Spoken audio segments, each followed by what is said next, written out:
We're good.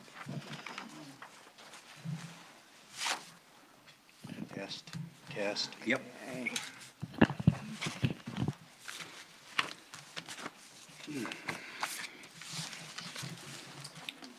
Okay. All right. It is 6 o'clock, a little earlier than usual, and we have to be out of here at 10. So Thank you, somebody. it's only a 4-hour meeting. Hey, not a problem. Okay, roll call. The only person I know is not going to be here is Rich. And he is in Seattle doing family stuff. Okay, adoption of agenda. I do have one item to add. After the last property owner comments, we need a short closed session, and there will probably be a vote.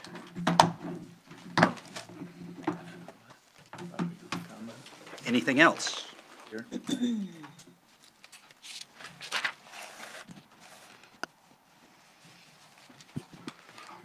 I don't hear anything. Mr. Oops. Yeah. I don't know if Sure. I- Then you No, go ahead. You're live. You're not going to hear yourself. This is just for the video. Okay, if we have time before we do the candidates' appointments, could we do things like possibly do our committee reports and get those out of the way, since most of those are just, they're just as posted and submitted? I don't see any reason not to. Anybody object to that? Hearing no objection, let's move all of those committee reports after property owner comments. And then that way, we can interrupt them as necessary. Yes. Question, sir. Question? Yes. Is that moving them above general manager's report then? Because that usually takes a bit longer. That's right. That's moving them right after property owner comments. Thank you.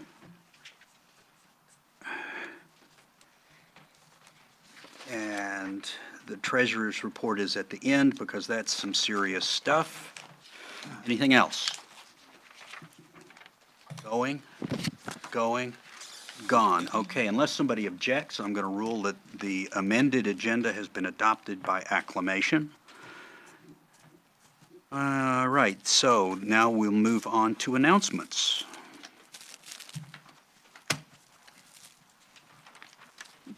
Anybody? Sir? I have actually two. There is going to be an exercise in Whatcom County on the 15th, 16th, 17th, 18th of October. And this is an exercise in incident management teams in the county. What's going to happen is that Mount Baker is going to erupt. And over the course of 4 days. Just kidding. Yeah. Not really. Just Yeah. kidding. Over the course of 4 days, they will run, of course, how will the incident management team respond, all of the things that they do. And thankfully, our own Norm Smith is going to be on the operations team for that exercise. So we thank him for that. We thank you for allowing him to do that. The other thing is, on September 29th, in this room, we're going to do, the Emergency Preparedness Committee is going to do a tabletop exercise, weather-related incident. Basically the same thing, of course, the people from the county will be here as overseers, but it will be basically people from Sudden Valley. Thank you. Are you looking for attendees, volunteers? Yes, attendees, of course, from this committee will be hopefully the executive committee. We've already heard from the general manager, yes. Carol, yes. Eric, I think, was a yes because he's got to do video, audio, so he's automatic yes. I'm not sure we've heard from you or Leslie. No, I haven't responded. Okay, I still have to check my calendar. okay. That's the 29th from 10 to 1. Does that impact, for the general manager, the CAI weekend. It's the same date. What day? 29th of September. Saturday. It is. That's right. General manager will be out of the state. General manager may not come. He won't be at CAI. He won't. He won't, well, that one doesn't matter. Anyway, general manager may not come, but, thank you. Someone else will. Okay. Any other announcements? All righty, then let's move on to property owner comments and board comments. Are there any property owner comments? Yes, ma'am. Hold on. Oh, Could somebody ferry a microphone over to the thanks, willing, Clive. willing contestant? Well, it's for the videotape more than anything else, and you know the routine. If I'd known, I'd have worn my that long gown. But anyway, I just wanted to say that I am really impressed with all the work that's going on in this valley in recent weeks with respect to the overgrowth and everything. This last week, it's the last couple of weeks anyway, for that matter. Gate 3 has been the beneficiary of all this good work, and I'm telling you, those people are working their socks off, and they're very fastidious about their work. I mean, as soon as they finish pulling all this stuff down, they're grinding all this stuff up and sweeping any excess. It's beginning to look like it's never looked in the 14 and a half years that we've been here. So I want to say thank you for all of that, and because those maintenance people deserve a lot of credit. But my number one reason for calling, getting up, I should say, is I'm very upset that our general manager's leaving. Okay, I don't have a vote in this, but I just think he's been the best we have ever had in the 14 years and a half years we've been here. I've never seen anybody that accomplished as much as he did, and everything he's done has been to last, not a Band-Aid, to last. And then, of course, with the SGM and what those three gals did to create that benefit, and the pools and all this other stuff, this is the best year in 14 and a half years, and I've never been miserable for 14 and a half years. But you'll be lucky if you get anybody who's half as good as this man. Okay? That's my story. I'm sticking to it. Thank you. Give a nod. The back. Yeah. Hey, Clive, pass it back. Hannah Oliphant, 56 Louise View Drive. Just to go off of what she said, I've been here for 5 years, or 4 years, I'm sorry. I came in when Mitch was just taking over, and I've had the opportunity to read through the views from the 90s, the early 2000s, and, you know, I noticed a trend of just complete unhappiness, no matter what was going on, be it other general managers or the management team that came in.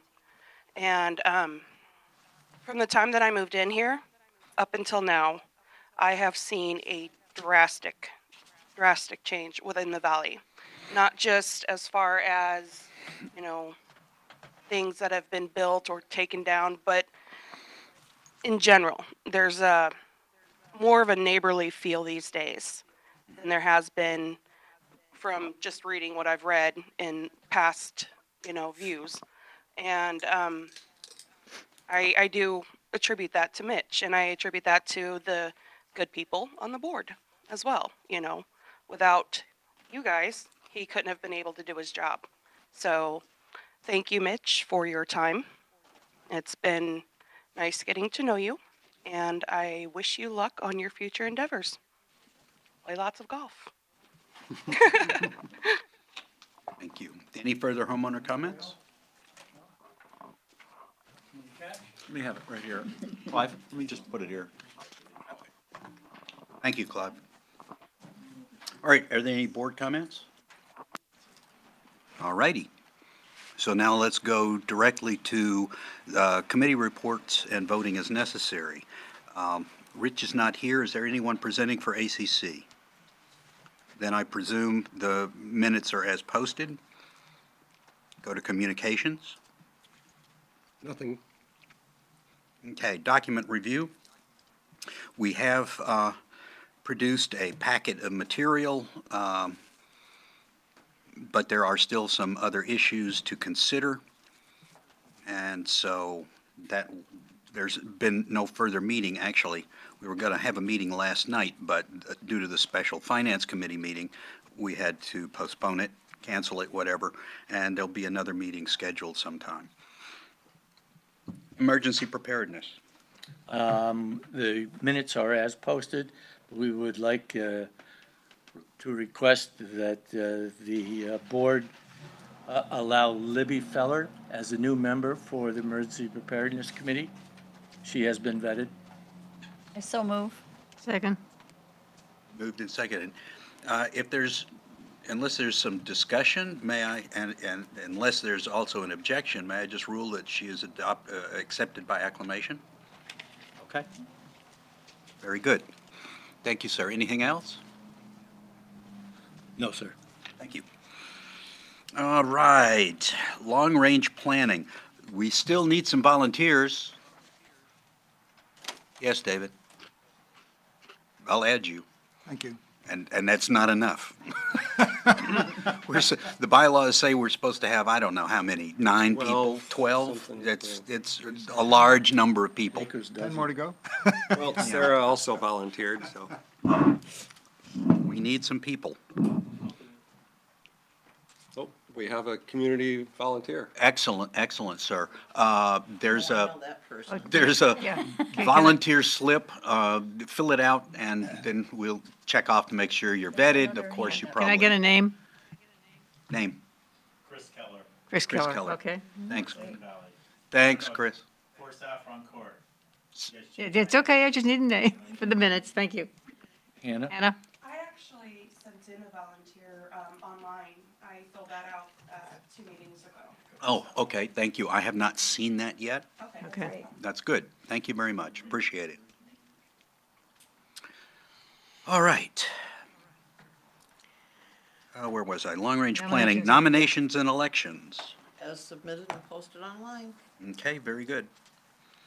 Parks, Trails, and Rec. Minutes as posted. We have 2 new members that we respectfully request the board agree to allow Rob Gibbs and Bob Wolven to be new members of Parks, Trails, and Recreation. So moved? A Okay, second. moved and seconded. Unless there's an objection, I'll just say that we've accepted those members by acclamation. Hearing no objection, so moved or so ruled. All right.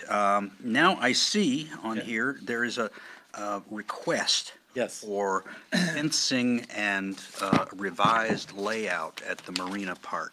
Yes. We want to do that now? It's I would on the like- agenda, unless you want to postpone it. No, actually, I don't want to postpone it. But I would like to have somebody from the community do, because she'll speak much better than I.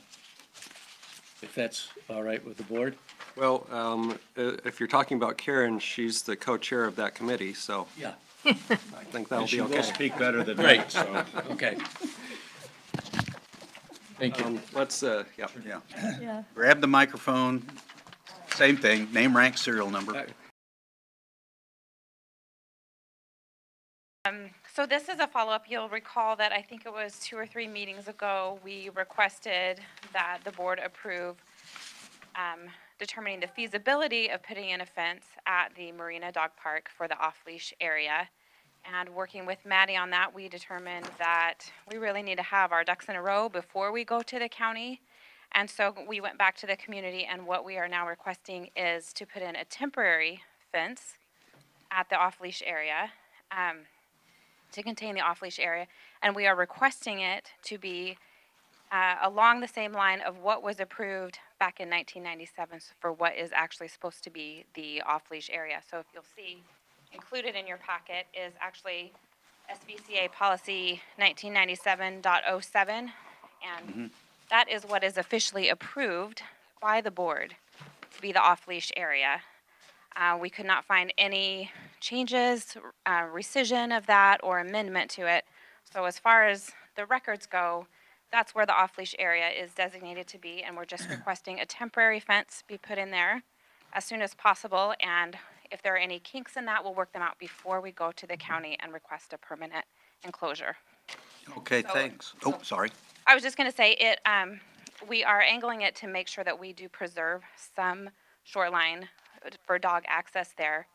I know that that's a big, thing that people like to take their dogs down there, so it will be sure to still have some shoreline, but it does make sure that there's plenty of buffer between the human swim area and the dog swim area, as well as just, it kind of, opens up some additional shoreline for people to go down there and enjoy that space. I was going to ask a question. I notice on the 97 drawing, the boundary goes much closer to the shelter. Could you explain why you've pushed it further off towards the creek? Well, I don't know that that one was exactly done to scale. I mean, if you look at the width of it, it looks a little different. I don't know if there is more plantings that have gone on or not. And like I said, we sort of angled it a little bit differently to make sure that we kept some shoreline, but without infringing on like the ballpark, and to keep it separate from the shelter, because that's been kind of an issue before. So we were trying to keep the same, generally about the same amount of space, but also make sure that the marina could be used for the other uses that are designated, like the ballpark and the shelter, without too much overlap in that space. Anybody else have questions? Yes, ma'am. According to your, presentation, you said that that the dogs to access the park would go along behind the shelter and the tennis courts to access it. Are you gonna put a fence along there, fence so that people know not to just go across the? No, so that proposal was for your reference, what you guys voted on before. So we have updated it a little bit. There's just one line of fence now. It'll be cheaper to install since there's just the one line of fence rather than two. And so that was in there just for your reference. That was our original thought, and we were drawing all kinds of different plans to make it work, and we kind of went back to the original proposal and said, this is what's approved. Let's just go back to that, and then if that doesn't work, we'll amend it from there, but we thought the best starting point was to just go with what has already been approved as the off-leash area officially. Anybody else have any questions? Yes, staff, and then Sarah. Just clarify in the last sentence, in the second page, dogs even on leash would not be allowed. Another, it says parks of the park. So you meant parts of the park? So Assuming, you would actually be moving that no dogs even on leash, June 1 to September 30th. well, at the Marina. it'd have to be on leash to be able to get there, but the thought was to not have it be a gathering spot. The main reason for that is the public health side of that, where if there is, My point is, you're actually saying even on a leash, your committee is recommending no dogs on a leash or off leash at that Marina Park, June 1 to September 30th. other than inside the enclosed off-leash area, yes. Okay. Yes. But still inside the Yes, off leash. inside the off-leash area, but yes, but not to come, it's a way to not get around the rule and just say, oh, my dog's on the leash and we're just gonna be over here. Got it. Thank you. Yeah, I can thanks for that clarify that, I can update that, Yeah, that was not clear. okay. Okay, Sarah? yes, sir. Okay, I have a question on the exhibit. Sure. So this red line, so to the left of it, I see something that says Sun Valley Dog Park. Are you proposing to the right be the actual amended dog park and that red line be the fence? That's just what Google Maps put in it, so the fence would be the red line, Okay. and the off-leash area would be to the To the right right. of it, into that big, tall, grassy area. So there would be a small beach area right there, and then, I don't know if you use the Around dog the park. corner. Yeah, you go through the Yeah. little, Okay. trail, or you can go around, and there's actually a nice space there that has kind of some shallow water and a little sandy beach, and so it's nice. I mean, we've actually talked about being able to add some features and stuff to it too, things for dogs to climb on and just to make it kind of a nice space. So, and then you're thinking for access would be behind the tennis courts, and then basically you would follow that kind of grass line to get over there? The little white lines is the proposed gate space, so they'd come from behind, not through the picnic area, like happens now. So they come around behind the tennis courts, possibly behind the marina shelter or, through there, but not entering it, coming, past the bathrooms and, Right. along through the picnic tables and stuff. We're trying to keep that as separate as possible just to reduce any conflict. Okay, thanks. Linda? I forgot something, I'm sorry, and it's separate from this. The county had some stormwater work they were proposing on the dog park side of things. This isn't gonna, impact us doing this or being able to have the dogs in there if we make this smaller area, It's a correct? complete unknown. I cannot say that one way or the other because they haven't finalized their proposal. They haven't even come back to us to discuss it further. I'm not even certain that there's funding for it next year, much less, there's certainly not any this year. It would have to be next year, but I haven't seen any funding proposal, so it may not be until 2020. I just don't know. I just wondered, the thought just crossed my mind when we were looking at the that's- lakefront. That's a good question. Any other questions? Mr. President, this is a motion because we're asking, the board for permission to do this. So I make this motion that is so eloquently stated by Karen. Second. Okay, the motion is moved and seconded to implement this proposal. And now it's open for discussion. Yes, sir.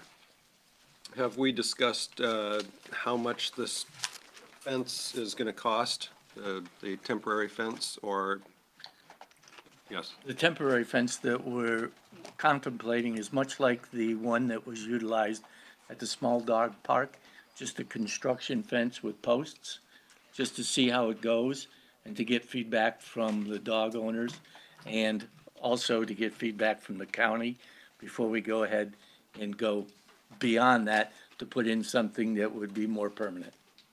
So the negligible cost Negligible cost Meaning- comes from where? from, well, if it's negligible, it doesn't have to come from anywhere. Oh, we already have the fence? Yeah, it's just construction fence. You know that orange fence that says, don't go on this side, but stay on that side? Oh, that stuff, okay. The Yeah. plastic stuff is. I understand now. I thought we were talking about like we have around the barn 7 footprint. Oh, no, no, Okay, no, no, no. understood. No. It's not a zoo. It's just a dog park. Leslie? When would we expect to start this? Immediately after the vote, or do we have a start date? Close after the vote. A lot of it would depend on when we can get a hold of maintenance and free up some people. Obviously, this is a very busy time for all of them. So my guess would be, without actually speaking with Bruce or the general manager, sometime when summer starts really coming to an end and fall is in full swing. Okay, and is there a communication plan Is there a communication plan? to let members know? Yes, there is. Okay. There will be an article in the Views that will stipulate this is what we're doing, why we're doing it, where it'll be, and that right now the fence is temporary for a number of reasons. One, to see how it goes, A. B, to see what the county says regards actually having a fence there. That's actually, that should be A, because that's really, Yeah. that really kind of is going to be the one that's gonna dictate how this goes. Okay. Have Eric first. There's some other questions. I have one or two, but I'm gonna go, who was first? Carol? I just have a quick one. Will there be a sign at the gate? This says it's a Explain. dog park. Well, that explains the Rules, situation, the new situation, yeah. the new situation, That this is the dog park and. well, yeah, there'll be a and sign no saying, off-leash outside of it and so there are forth. gonna be rules on there from now on. I mean, once the fence is up, there will be rules that will be there, much like the rules that are in the small dog park if you've been there.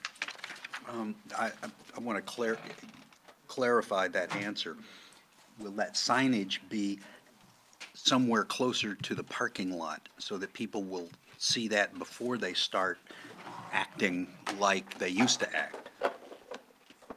That's a good question there, Mr. President, and I hadn't thought that far ahead. Okay. Eric?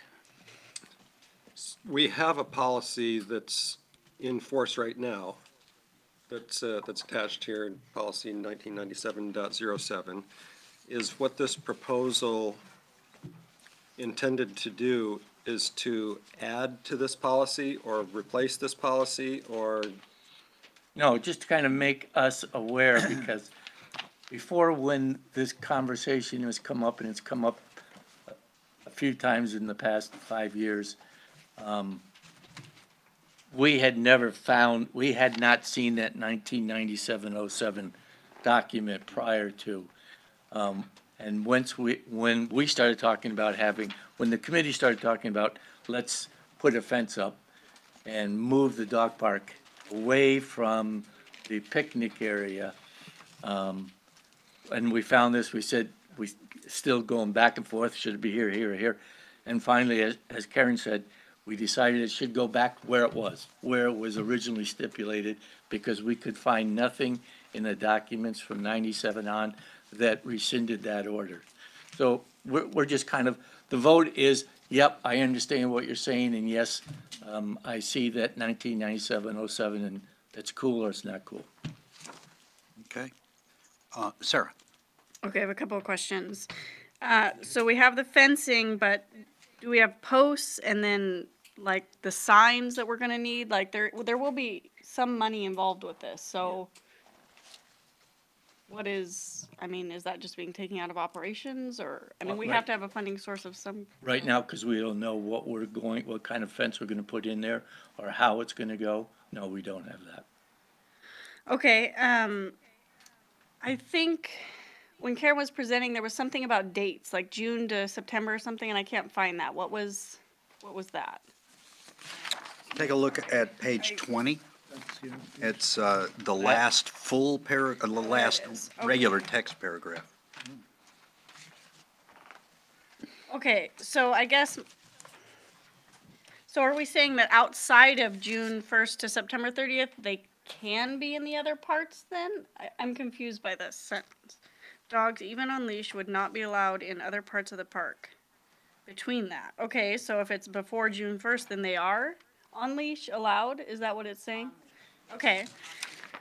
Okay, and then the temporary fencing, I mean, I guess it's just temporary, but it's not very tall. I mean, there's a 4 lot feet. of, yeah.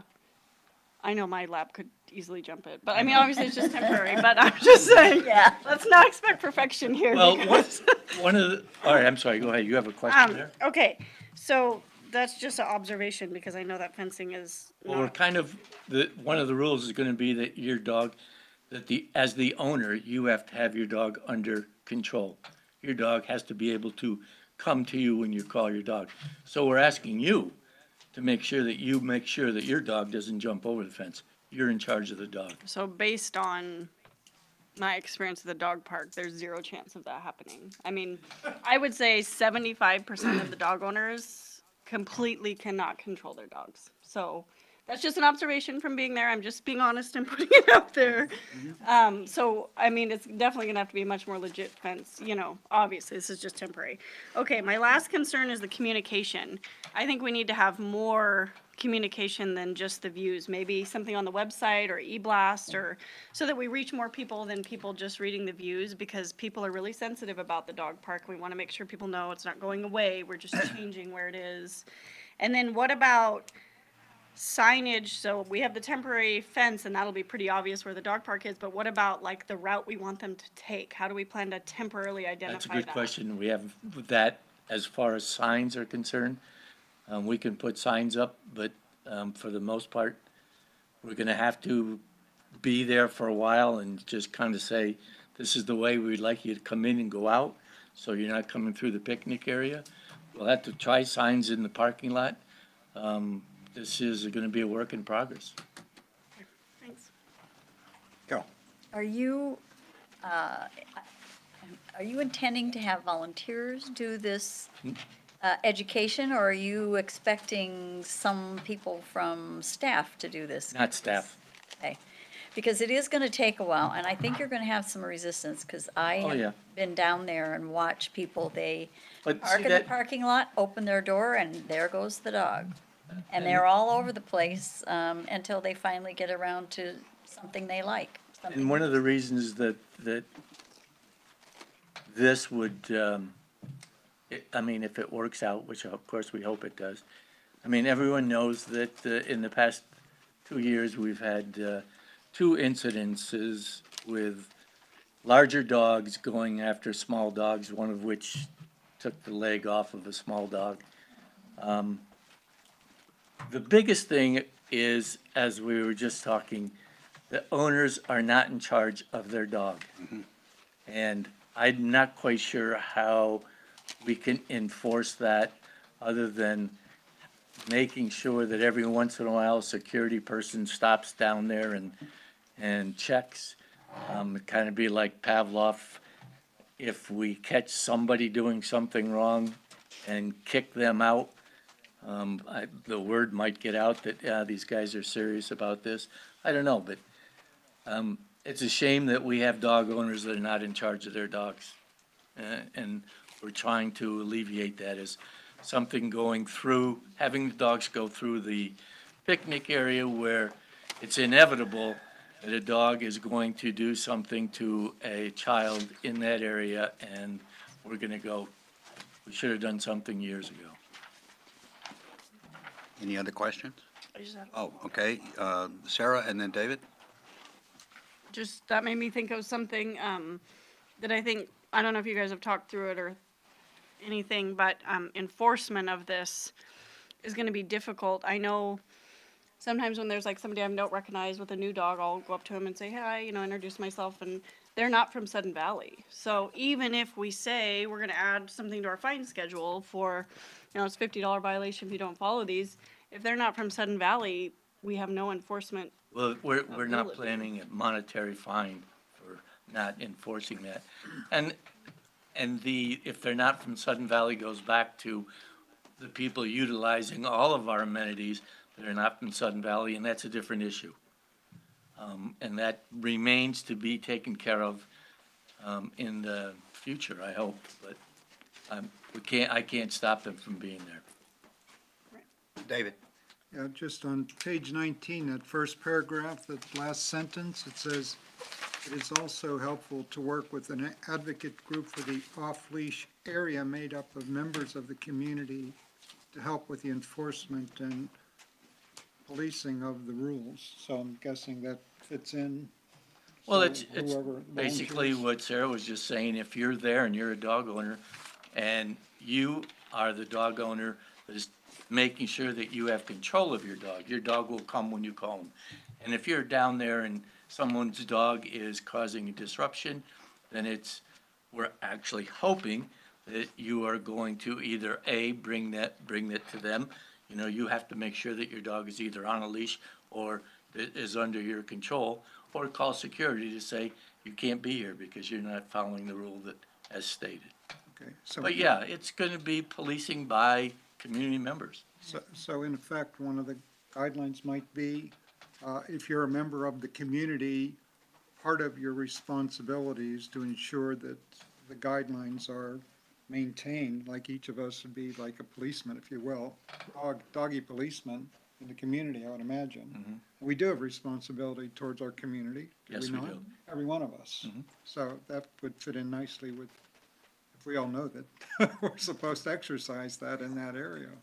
We all know it. Okay. Karen had a Yeah, comment. please. Appropriate. Well, I was just gonna say, some of the research that I did in coming up with this, like. You need Could a we have a microphone, please? microphone.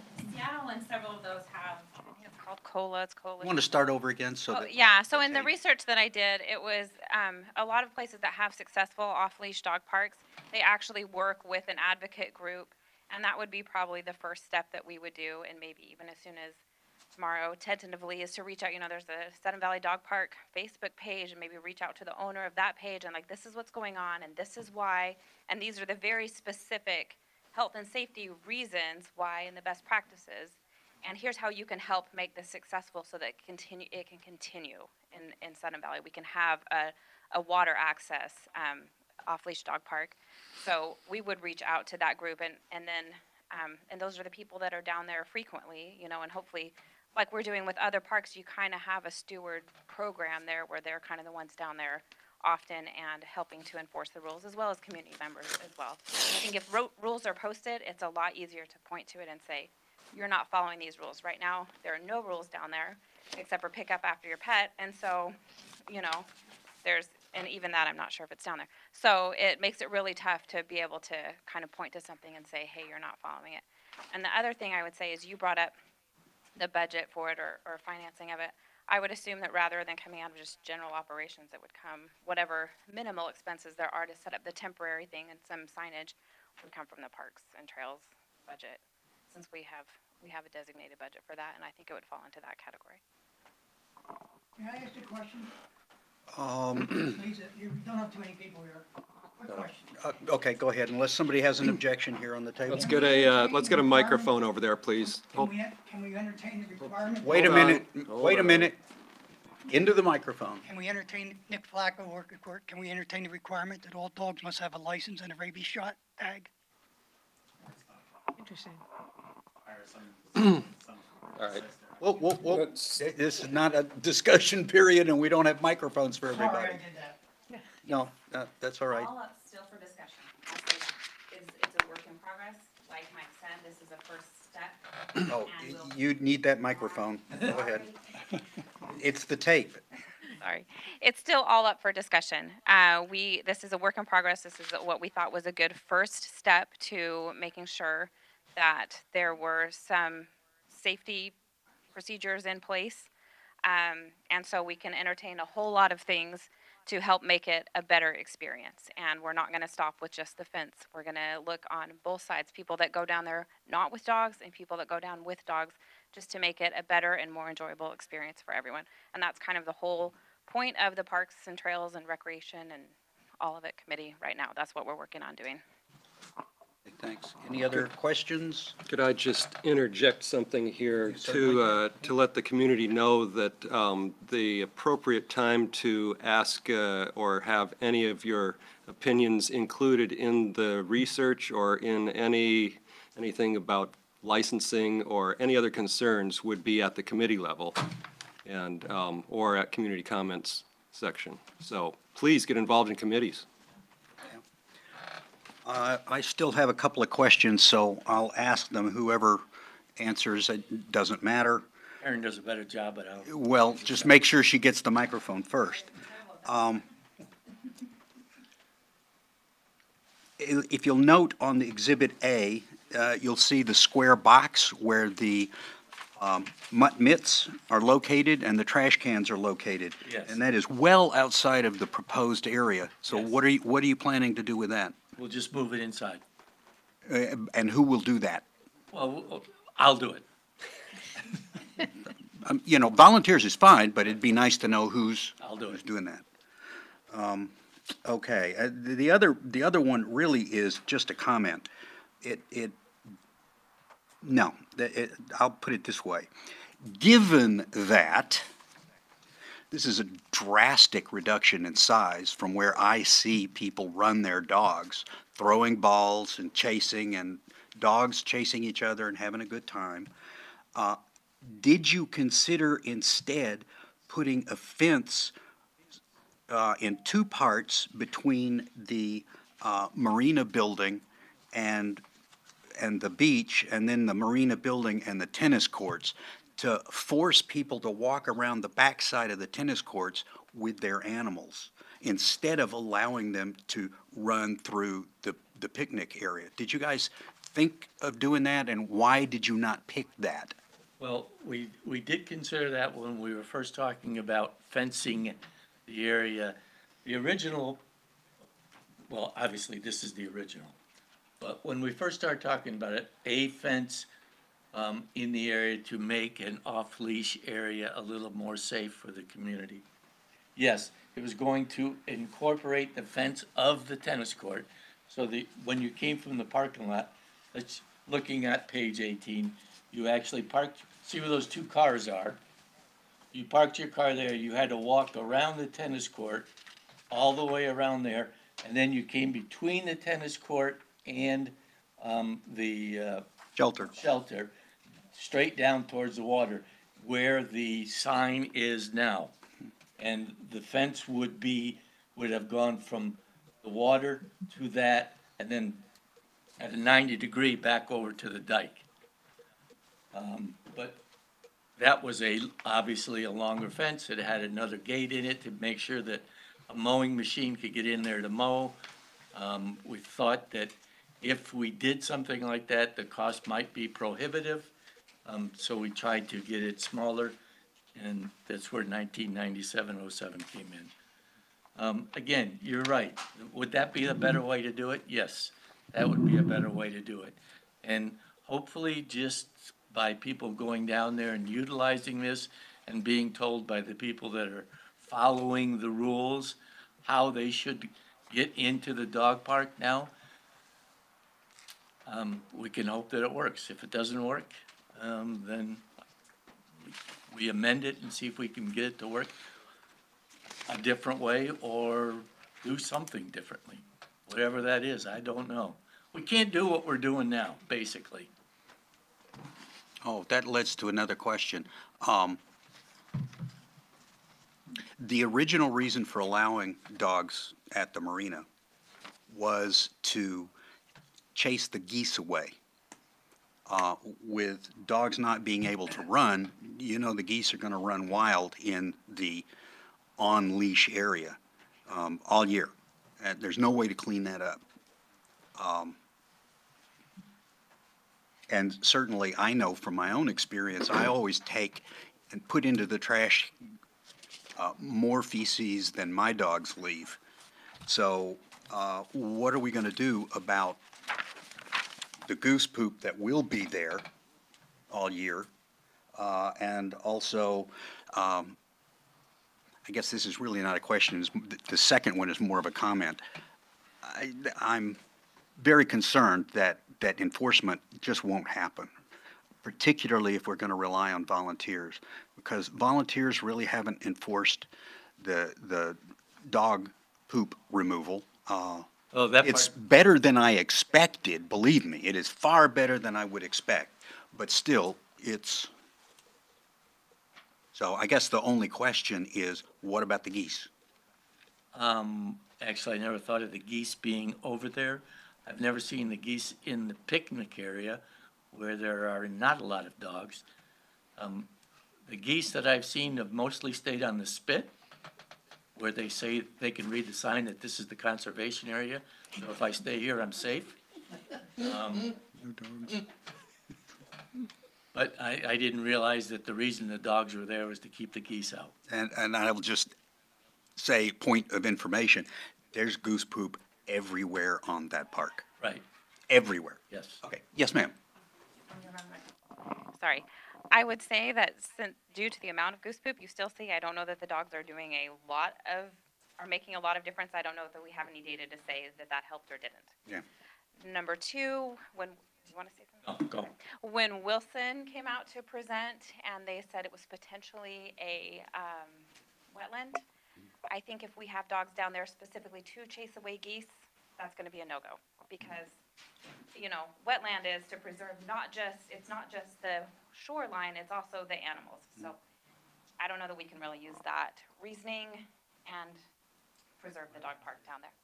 And what was the last thing to say? There was another question you had about it. It was Just in generally enforcement. You're right. Enforcement is tough. It's always tough, but I think there's so much research that goes behind the best practices and the policies that every other municipality has, and it is not what we have down there. It breaks every single guideline and recommendation. So to say we don't think we can enforce it is not a reason to not do anything. There is so much documentation. I have spent 2 years on it. Why the way that it is set up now is not beneficial to anyone. And so we'll have to do the best that we can with enforcement, but at the same time, it's not a reason to do nothing. Thanks. Any further questions? Okay. There's a motion on the floor. Call question. Question is called. Wait, can we repeat the motion? Sorry. Yes, please. It's in writing here on page 18. The motion is to approve the proposal in the packet, Yeah, the proposal as, presented on pages whatever. yeah, 18 through 20. So, once again, Robert says that calling the question requires a two-thirds vote, but my normal practice is to say, unless there's an objection and somebody wants to continue talking, we'll just have a vote. So unless there's an objection, then, okay, all in favor of the motion, please indicate. 1, 2, 3, 4, 5, 6. All opposed, please indicate. The motion does pass. I have to say, I'm a little bit, how shall I put it? Skeptical. Skeptical, that's a good word to use, of the fact that there are so many questions that haven't been answered, like a complete communications plan, a complete accounting of what kind of costs might be, a complete plan for who's going to do the work. And so I would. Is this a vote in No, this- opposition? No, it's not a vote in opposition at all. What it is a plea for the committee to please come up with a complete set of enabling procedures and get that presented so that the board can be assured that all these questions that have been raised tonight, many of which got an I don't know yet, we haven't thought about it, we'll see how it goes, et cetera, that we can be assured that those things are addressed, and so that staff will have some better idea of what they're being asked to do and expected to do. So I would very much encourage you guys to take this back and continue working on it a little bit before you actually throw some plastic down and get a fence up. Okay, I understand that, and I think that's a good idea, but you'll have to also think about the fact that the small dog park, if you remember, the temporary fence went up, it was working, we made it larger. It got put in without too much falderall from the community or from the board. And that seems to be working just splendidly. I agree. My only comment is this is a big difference. This is a reduction in current area as opposed to creating a new spot. Well, in actuality, Mr. President, it is not a reduction. It is what the original size should be. Correct, but it's not what everybody thinks it is. Well, everyone that owns a dog thinks that the whole area is for them. That is quite correct, so. Okay, moving. Okay. All right, so now where's my agenda? We have done the off-leash request that has been approved. And it's still not yet 7, so let's go on to, no, wait a minute. General manager's report? Yeah, I guess the general manager's report. How about the core facilities? Well, we could do the core facilities. Yeah, we could do that. That would be fairly simple. You think we can get that done in 10 minutes? If not, we can always, Where are you gonna We've fold gotten- it in your closed session you mentioned? at the end. At the end. At the Oh, end. at the very end? Yeah. After the property owner Property comment. owner comments. Oh, I thought you said it at the I thought beginning. at the No, beginning no, it was at the of the end. meeting. No, at the end. Thank you. Okay. So, let's, unless there's a big objection and people want to go to the GM report, why don't we do the core facilities and assets rolling stock? Who's in charge of that particular issue? Item 9A. Yeah. This was something that was initially agreed at the Finance Committee to be a different look at how we view our facilities. In other words, instead of taking each individual component, HVA system at the clubhouse, electrical system at maintenance, to group the components into facilities or into a grouping. And so I think Mitch could probably explain, if you would, please, Mitch, explain a little better what went into this. This is coming from the reserve study. So if you look at all of the different components in the reserve study, it's a more organized way of looking at what types of things need to be addressed, and whether we want to agree to look at things from a piecemeal perspective or as a holistic approach. Oh, okay. All right. Mitch, do you have anything to add? I believe when people ask, what do my dues go for? I think you should have a list and say, these are the enduring assets of the corporation. So when you bought in here, the corporation said, we have these assets. And so we just centralized and said, simplistically, this is what you do. This is what we do. We maintain, and we have we have these gate entrances. We have an airstrip. We have an adult center, including a parking lot, a community center. It may not be the same community center in the reserve study.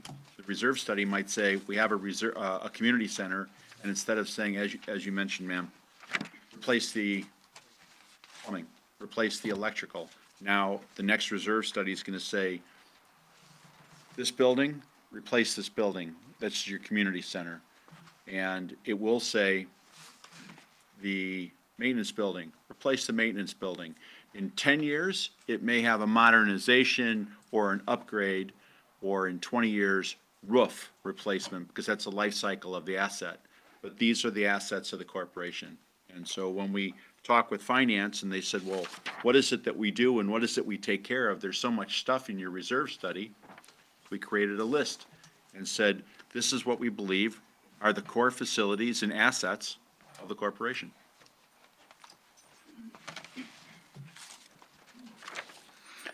Okay.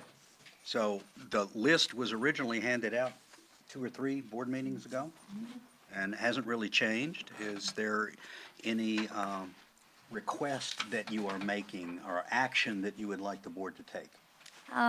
Actually, Mitch, I think, did we need to vote that this was going to be an acceptable method? Or are we comfortable with just saying this is how we're going with our reserve study in the future? I think it would be wise for the board to say, yes, we agree. These are the enduring assets of the corporation. All right. Is that a motion? So, Not yet. hang on. I'm going to move that we accept these as our asset list for our corporation. Second. Okay. Okay, Now, moved and Sarah has a seconded. question. Yeah, go ahead. You made the motion, so you can speak first. No, I said Sarah has a question. Well, Sarah does have a Yes, question, but yes. you can speak first if No, you I wish. have nothing else to say. Okay, very good. Sarah? Okay, initially, I'm extremely concerned about this, but I want to make sure I'm fully understanding what we're saying here. Okay, so our future reserve study would say, for instance, adult center. So we're saying, okay, so let's take the clubhouse, for example. We're saying the reserve study would say clubhouse. So if we need to replace the HVAC in the clubhouse, It will we be then in have, one category. what do you mean by one category? Well, they'll be grouped together. Am I correct? I think so. Currently, the reserve study has them broken down by components because we never expected to be able to replace a building, so we've been Band-Aiding it. And we're proposing that you take a much more holistic and a larger view of your assets. So you will have an HVAC replacement for your clubhouse. It won't just say clubhouse and nothing until replace clubhouse. It will have HVAC replacement. But we've been replacing the building, trying to keep them alive. There is no reason to spend another dollar on that community center outside of code or safety issues. You should replace the entire community center, barn 8. So, okay, so maybe I'm not clear on this, but I think every one of our assets has repairs and maintenance associated with it at some point. But what Mitch is saying is some of our assets are beyond repairing. For instance, the maintenance building is a good example. It is in such bad shape right now, there is just no need to put it together. The Finance Committee has also said that they are not going to, this Finance Committee does not recommend doing any more repairs to the rec center. So from that perspective, rather than talking about components and what would go into fixing it, we're going to realistically just say that no longer will we try to repair what's in there unless it is required in an emergency or a safety reason or code, but instead look for a replacement date sometime out in the future. Now, that will partly be accomplished by looking at what the reservists tell us is the time frame. But that takes a lot of our backlog of deferred amounts out of our reserve study and instead puts it into a future replacement date instead of spending a lot of money today to fix something that's probably not going to last another 8 or 10 years, or even 5 in some cases. We just don't know. Barn 6 is a good example. We took all of anything related to Barn 6 off of our reserve study because there's just no point in fixing it anymore. So there will still be repairs and replacements in the reserve study for various buildings. For instance, we just did the clubhouse, I think, 3 years ago on the outside. At some point, we'll have to replace the roof on that.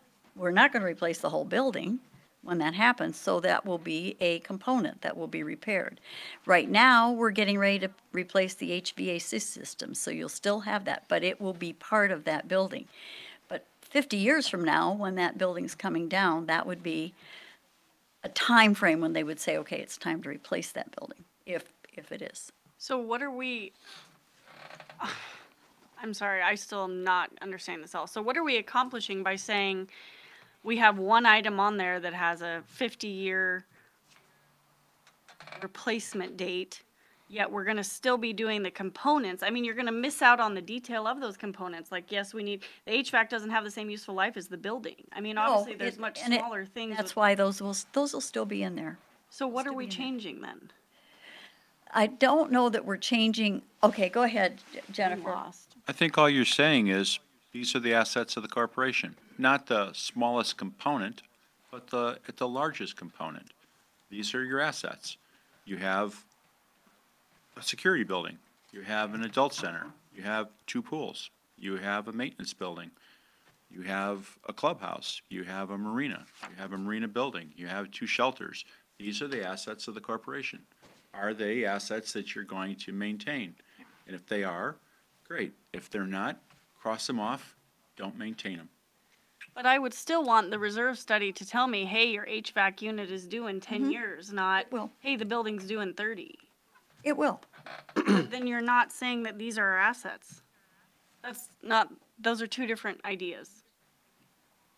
If we're saying that the enduring asset that the reserve study is going to be based on is the adult center, then anything within that has a smaller useful life isn't going to be on that reserve study. Yes, it will. Oh, yes, it will. All of those will be on it. Are I the only one not getting this? Does everyone else understand this? Okay, I'm still a little unclear myself. but- Jennifer, will you? I have a different point of view, but that's right. Yeah, Well, let Jennifer, please. if you have some input, please do. I think that these are two issues being discussed together. The first issue is that the list presented is at a very high level, 50,000 feet, that these are the enduring assets of the corporation. The second issue that we're simultaneously discussing is that in the next reserve study, the Finance Committee has recommended that we take a holistic approach to how we put our assets in the reserve study. Now, currently, that means that we have 2 buildings that are at end of life cycle. That is the community center barn and the maintenance building. So currently, for the next 2019, 2020, 2021, the reserve study says, for example, replace the siding on the community center building. Well, instead, we'd like to go back to the reserve consultants and say, well, honestly, this needs a new building in the next 5 years. So we would like to put in the cost of demolishing the old building and putting in a new building. And then in future years, 10, 20, 30 years out, put in all the components, the siding, the roof, the gutters, whatever those components may be, electrical. And so the first is here, high level, these are our assets. And the second is we'd like to take a holistic approach to the assets that we have today and say, well, honestly, we need to replace this whole building in the next 5 years. Let's put that cost in the reserve study and see what it's going to cost the association. And then, as you said, Sarah, that the individual components that have different life cycles will in fact be reflected in the reserve study later on for the new building. Does that make sense? Yes, but then that leaves me with my original concern then, because that puts all of our money into one building. So for instance, we say, okay, we need a new maintenance building. Okay, so that's gonna cost all of the money we have available, and we're just gonna ignore everything else, because we're replacing an entire building and we're not looking at any of the pieces of anything else. Well, I think we're, Ticket items, a whole building, if you're gonna look at the reserve study that way. I see your point, and yet the problem comes with, we can't, if we do replace a building and we can't do it all in 1 year, the maintenance building, we may have enough to be able to do it in 1 year. But if we have a building that's larger, like the community center, that may be a more planned event that is going to take several years to pay, and we may have to get a loan or something like that.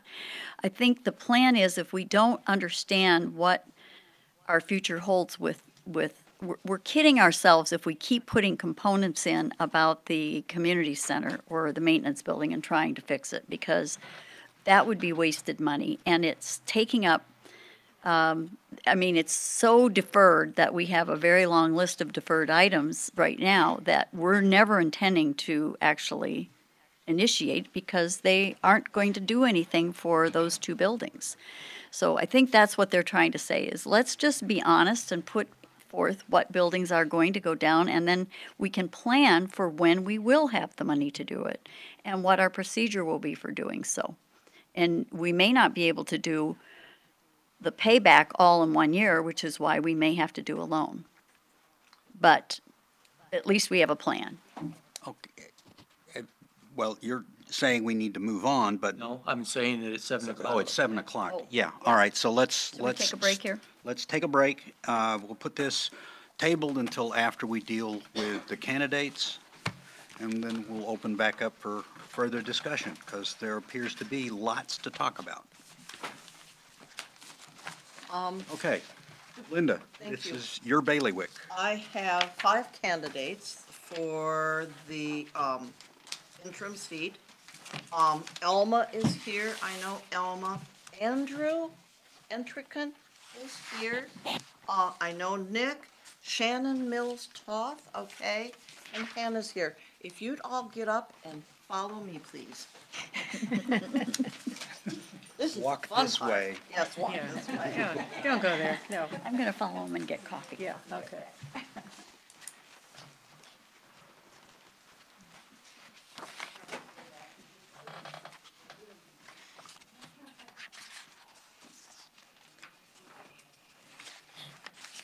So while they're out, we obviously don't have a list of questions. I would expect directors to ask pertinent questions of each candidate. We could just start with a simple question of why have you applied, or something like that, and go from there. We can. I would suggest that individual directors ask Okay, individual questions along those lines. okay. I'm good with that. And are we doing them in the order in which they're in the book? I have no idea. That's up to Linda. Oh, she's not back. I don't see why not. Nice. We'll see who walks in first. We'll see who walks in second. Oh, the voting slip. I believe in your yellow folder, there's a little piece of paper. I think that is supposed to be the voting slip. I can see no other purpose for it, no. Since everybody has one, I wasn't sure. Great.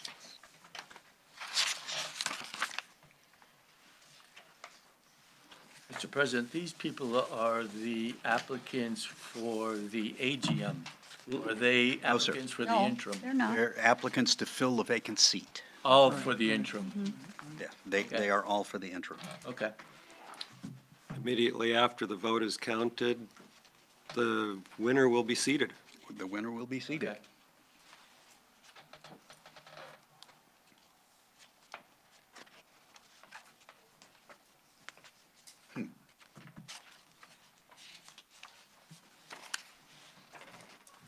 Well, I'm glad they're having a good time time. back there, Yeah. yeah. Rev it up.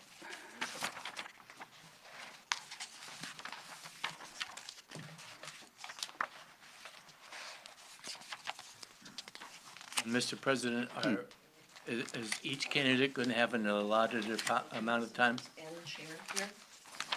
Why don't we ask Linda? Is there a specific allotted time for each candidate? 10 minutes. 10 minutes. Okay. And this is Andrew, and I hope I'm pronouncing his last name correctly, Entrican. He's your first person to interview. And go ahead and start out with a little bit about yourself, and when you're done, the board will ask any questions they have. Great. Thank you. Can everyone hear me okay? Yeah. Is my microphone on? Yes, it's on. Okay, wonderful. As stated, I'm Andrew Entrican, and I live in Gate 3. I've actually been a neighbor of yours for quite some time. I grew up in Whatcom County, went to school here, and practically have lived here my entire life. And just a little over a year ago, my wife and I moved to Sudden Valley, along with our 2 young children and our dog. And we have a 3rd child on the way. And every day we not only feel proud, but we also feel very fortunate as new homeowners and as new parents to call Sudden Valley our home. So I see opportunities for us, which is the why. That's the reason I'm here to apply for the interim position. I see opportunities for us to build on our past successes and our past failures, as well as what we're currently working on and the initiatives that we're moving forward with today. And I feel that my skills will benefit not only the board, the administration, the association, as well as more specifically our members. So what I do for work, I manage all strategic communications and participate in all management functions for a quasi-government entity, a port district in Skagit County, actually, with a total net asset base of more than 69 million, and we represent a constituent base of more than 100,000 people. And as a community, we own and operate a regional airport, a 300-slip marina, and a business park with very large businesses and very small businesses. And I've seen firsthand what successful governance looks like, and I feel I have the skills to operate a successful organization in partnership with all of you. And working under 3 elected commissioners, again, I've seen good governance, and I understand policies, procedures, what a governing board does, and more importantly, how all of that works together to build sustainable models. On the flip side of that, I also have experience in leadership positions on volunteer boards and committees and clubs. For instance, I serve on the communications committee here for Sudden Valley, and in addition to that, I serve as president of the Padilla Bay Foundation, which is our goal to preserve the estuary and support our watershed, which I know is equally important here for Sudden Valley with the Lake Whatcom watershed. As president of the Burlington Chamber of Commerce and vice president of the Cedar-Woolley Chamber of Commerce, I've learned what it means to put members first, members as a priority, and that existing members are above and beyond future or potential members or non-members, although those are important too. And as incoming president for the United Way of Skagit County, I've seen firsthand what it means to rally behind a bold goal to target and tackle difficult tasks facing our communities, including poverty and working for children to improve their skills. And so for Sudden Valley, I think we need to update and build on our brand blueprint, our methodology.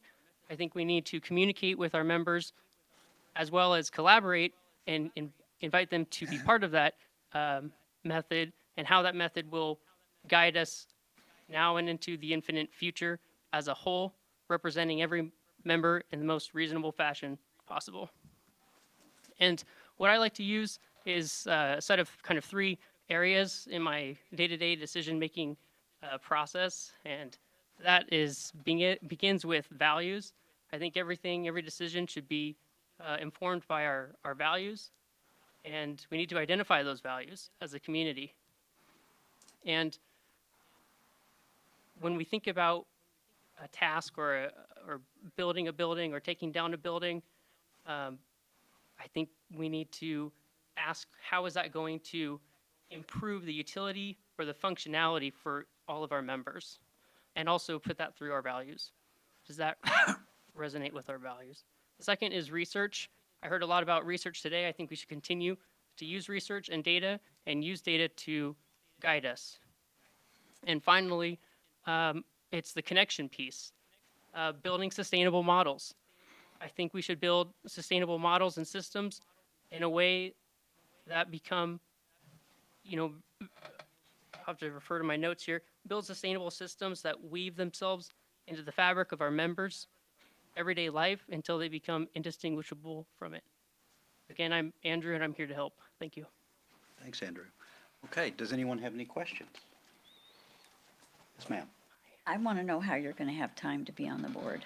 I'm looking at your current list of things that you're on, and Make sure you're speaking into the microphone for the video. I'm just, I mean, obviously you're very involved in a lot of things, and I'm taking it you're also very organized and, okay?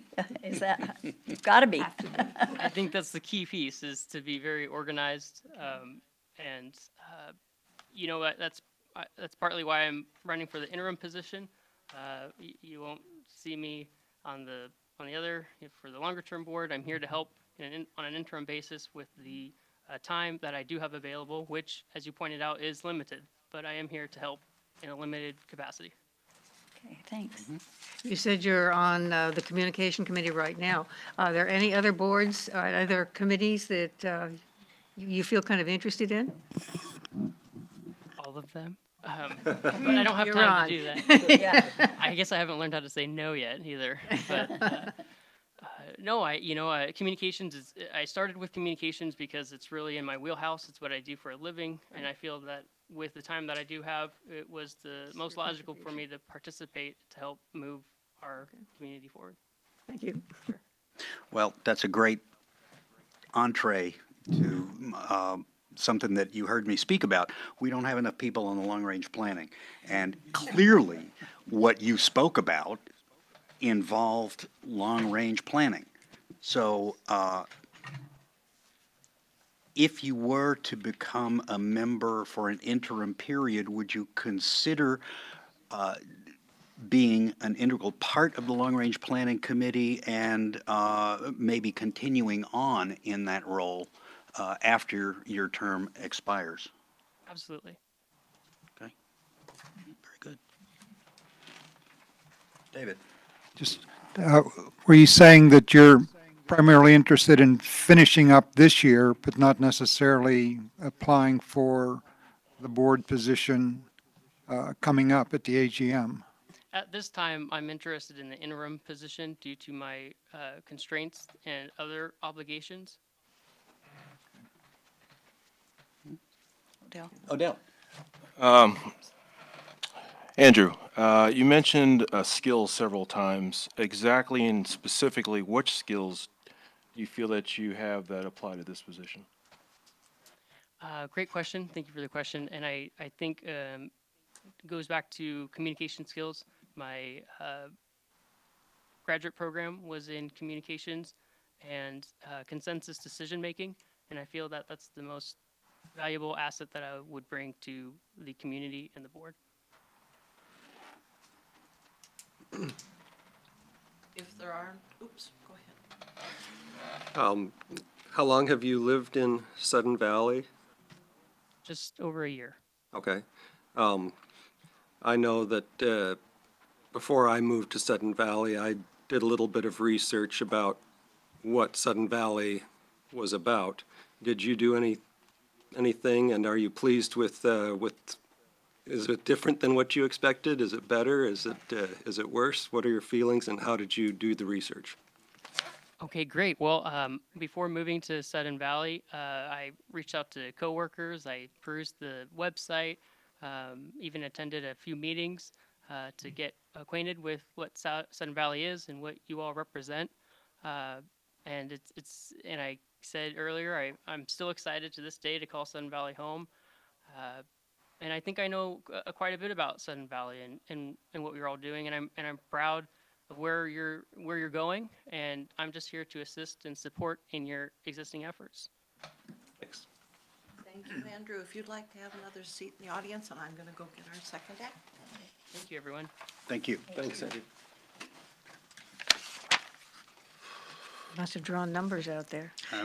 Whatever. That's why I say, that's up to her. Yeah.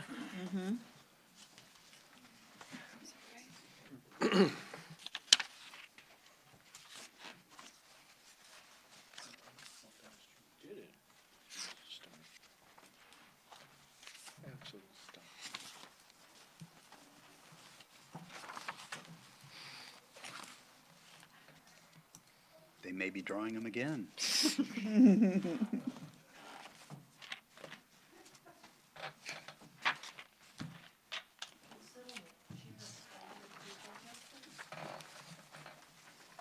right here. Yep. Our second applicant is Elma Deckert.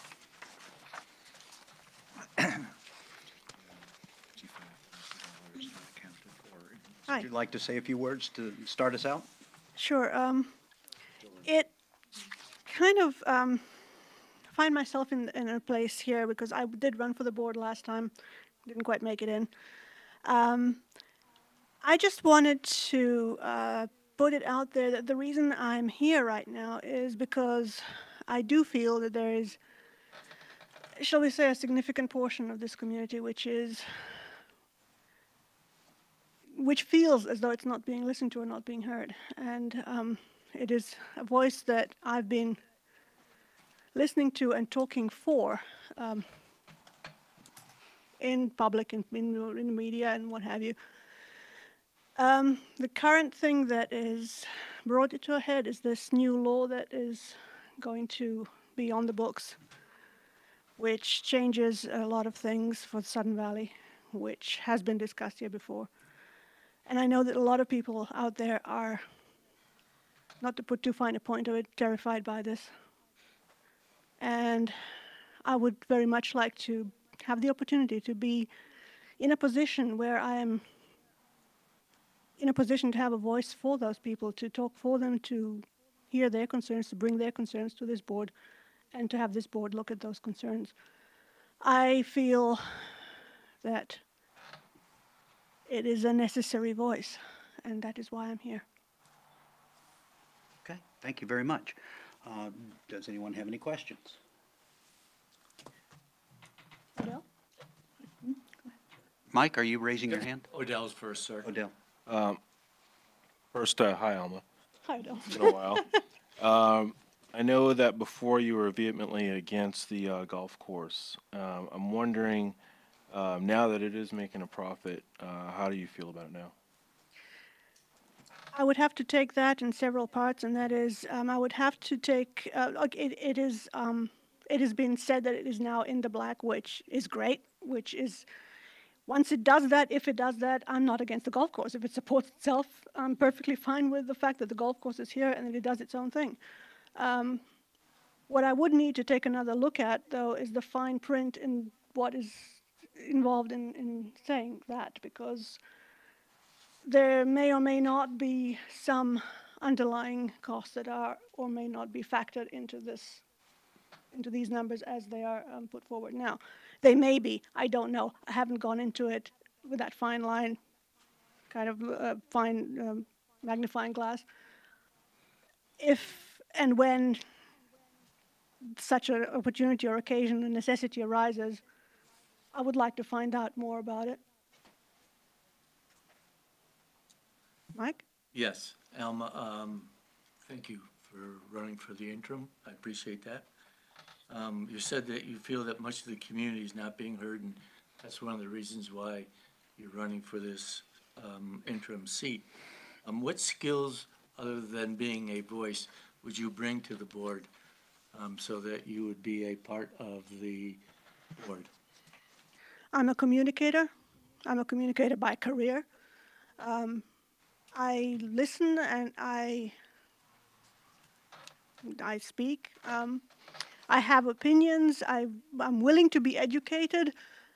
I'm willing to learn if there's things I don't know. I also think that there are things that, if you're asking if I have an MBA, I don't. I'm not a business person. I'm not anything like that. I don't think there is a qualification for this board as such. I think the qualification for this board is to be a member of the community in good standing. I am that. I bring organizational skills. I bring communicational skills. I bring human skills, and I'm a member of the community, which I think has an ear of a lot of the community.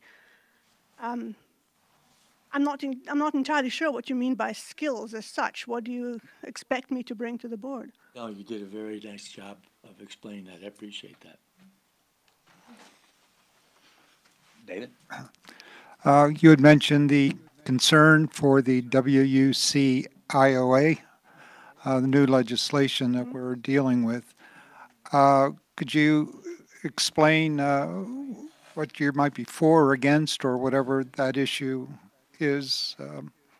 It's, I won't say troubling you, but if your big concern, what are your thoughts about that? I know it's pretty wide open, but just kind of. That would probably take a lot longer than I've got with this board right now.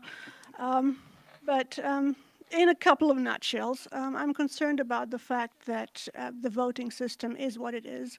I'm deeply concerned about the fact that non-votes are, not to put too fine a point, going to be counted for yes votes for something which is highly undemocratic in my book, and it's not the way anything should be run. And I'm concerned about the fact that we fought hard and long for certain things, that this law is basically riding roughshod over. It is the contracts that we all moved into this community under are being undermined by this law dramatically, and that concerns me. There are a lot of people who may not be able to support this kind of burden are going to be put under it willy-nilly because of this kind of undemocratic level that this is on. And I might as well say this here now. I feel that this board should be fighting for us against this law. Not every law is a good law. This law is not a good law. We should have our board on our side, on the community side, fighting for us against this law, not waiting for, looking at ways that we can exploit the law to, to get more money out of the community or something. I feel that this board needs to look at that. Thank you. Any other questions? Yes, Carol. I'm wondering if you are on any committees right now or anything else that you've been? Not at present. Not at the present, okay. Are there any other questions? Okay, thank you, Alma. Thank you very much. Thank you. Have a seat out in the audience. Go get number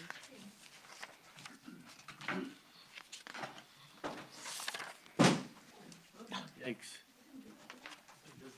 Sounded like Did she get hurt? I trust that you saw. Yes. Okay. I'll look in case there. I think it was.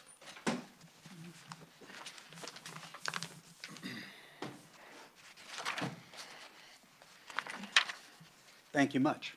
Sure.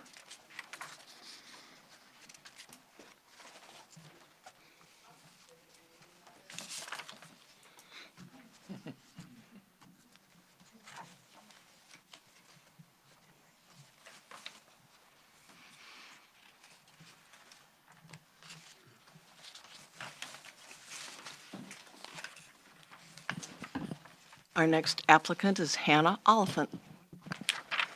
Hello. Hi, Hannah. How are you doing? Fine, thanks. Say a few words to get us started. Okay, so, like I said earlier, I moved to Sudden Valley 4 years ago. And when I moved here, I got involved in the online community It came off biased, but I was still, what's going on here? I kind of let myself run away with theories and stuff like that, and I wanted to know the truth. So I joined a committee right after the 2017 AGM. And in that time, I learned that it's not all black and white here in the Valley. And that made me happy because that means the gray area is where we can come together. We can focus on making this area, this community, beneficial for all of us. The upper class, the middle class, and the people that might have trouble paying their dues. That's really important to me. So I want to be on the board so that I can share my ideas, have them listen to, and work towards a better middle ground than where we are now.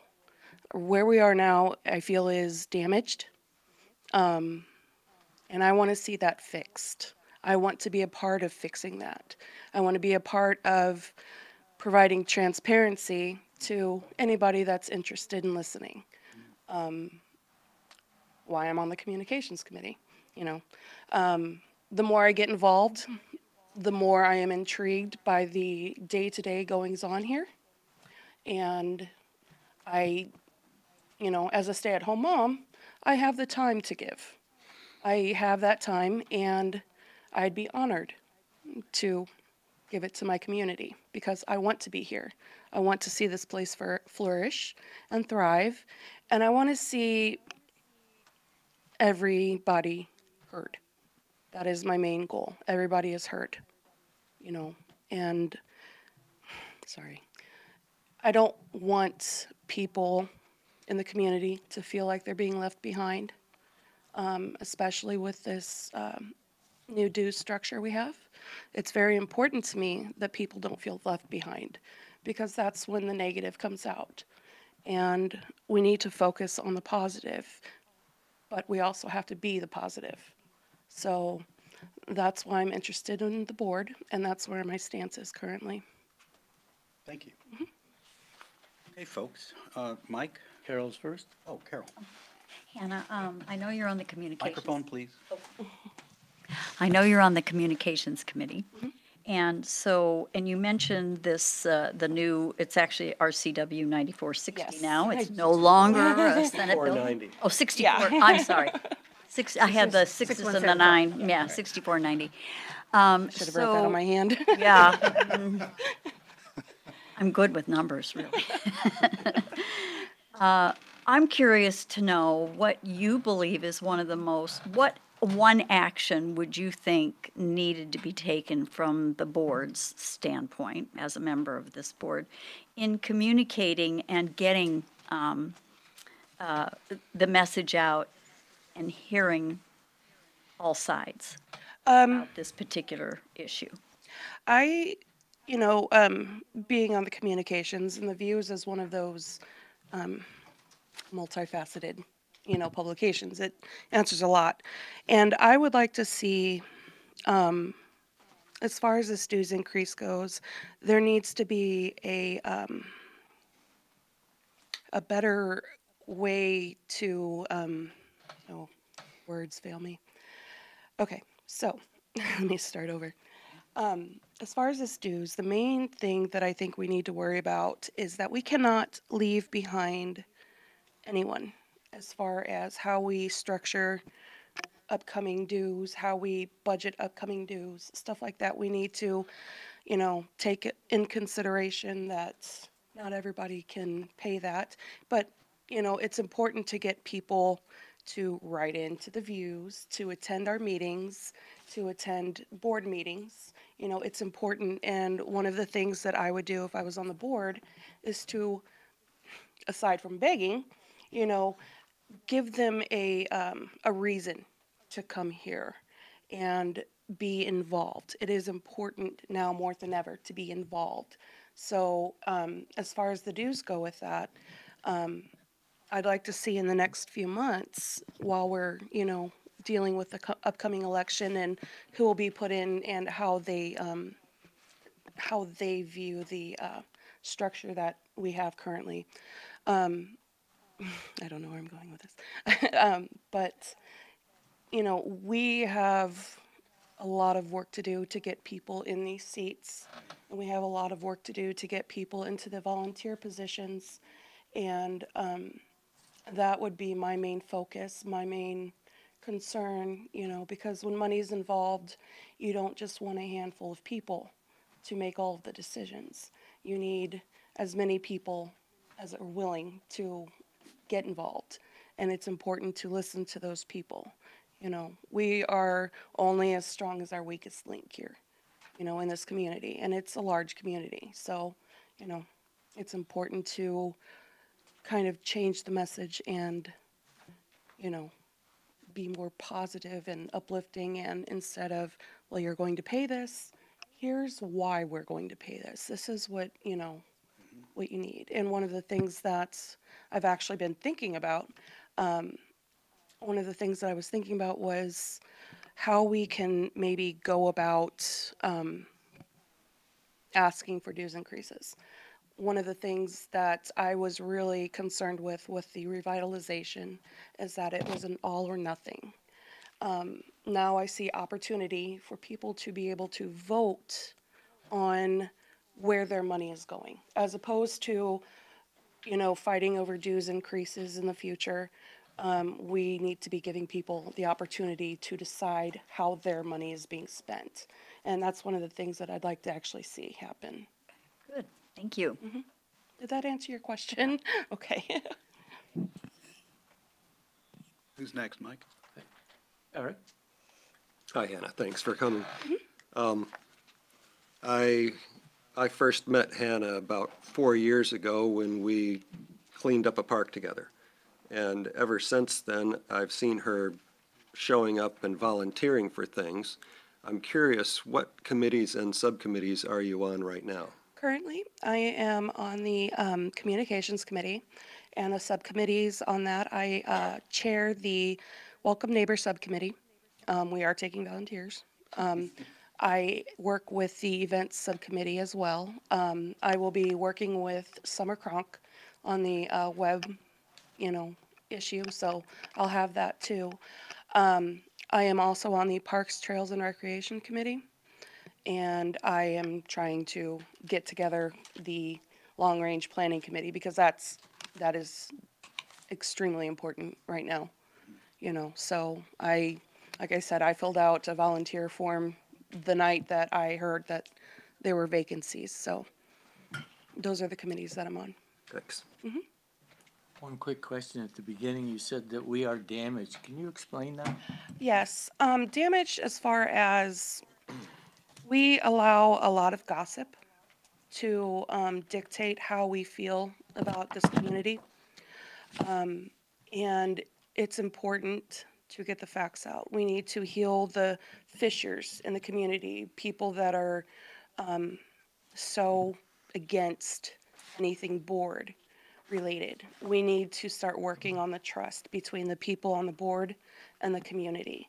That's what I meant by damaged, not as an actual working community, but the relationships that we have between everybody here and everybody here.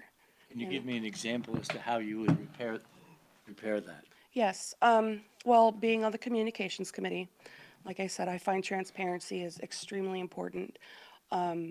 I would like to start, you know, with the Welcome Neighbors Committee. One of my goals is to work to get people involved, even if it's just, for instance, a coffee and crumb cake get together. You know, what that does is that opens a line of communication for people who are otherwise bickering online to actually sit face to face and talk, you know, because you're not going to call people names that on the, exactly. It gives you an opportunity to actually listen instead of read, you know, because when you're reading some of the things that you see online, you're not understanding their context, their story, where they're coming from, and why they feel the way that they feel. So working to bring the community out into these meetings and to join our committees that desperately need volunteers. I think would, help people understand that a select few are not completely against the entire community, Time for Wait. us. Do you want her to I follow just up want on to that? ask her that when Okay. you have the coffee and crumb cake get together, I'd love to be invited. You'll be the first one I invite. If you'd be kind enough to have a seat, I'll go get number 4. Thanks, I Hannah. tried to Thank not you. fall Thanks over for the applying. doorstop. That was horrible.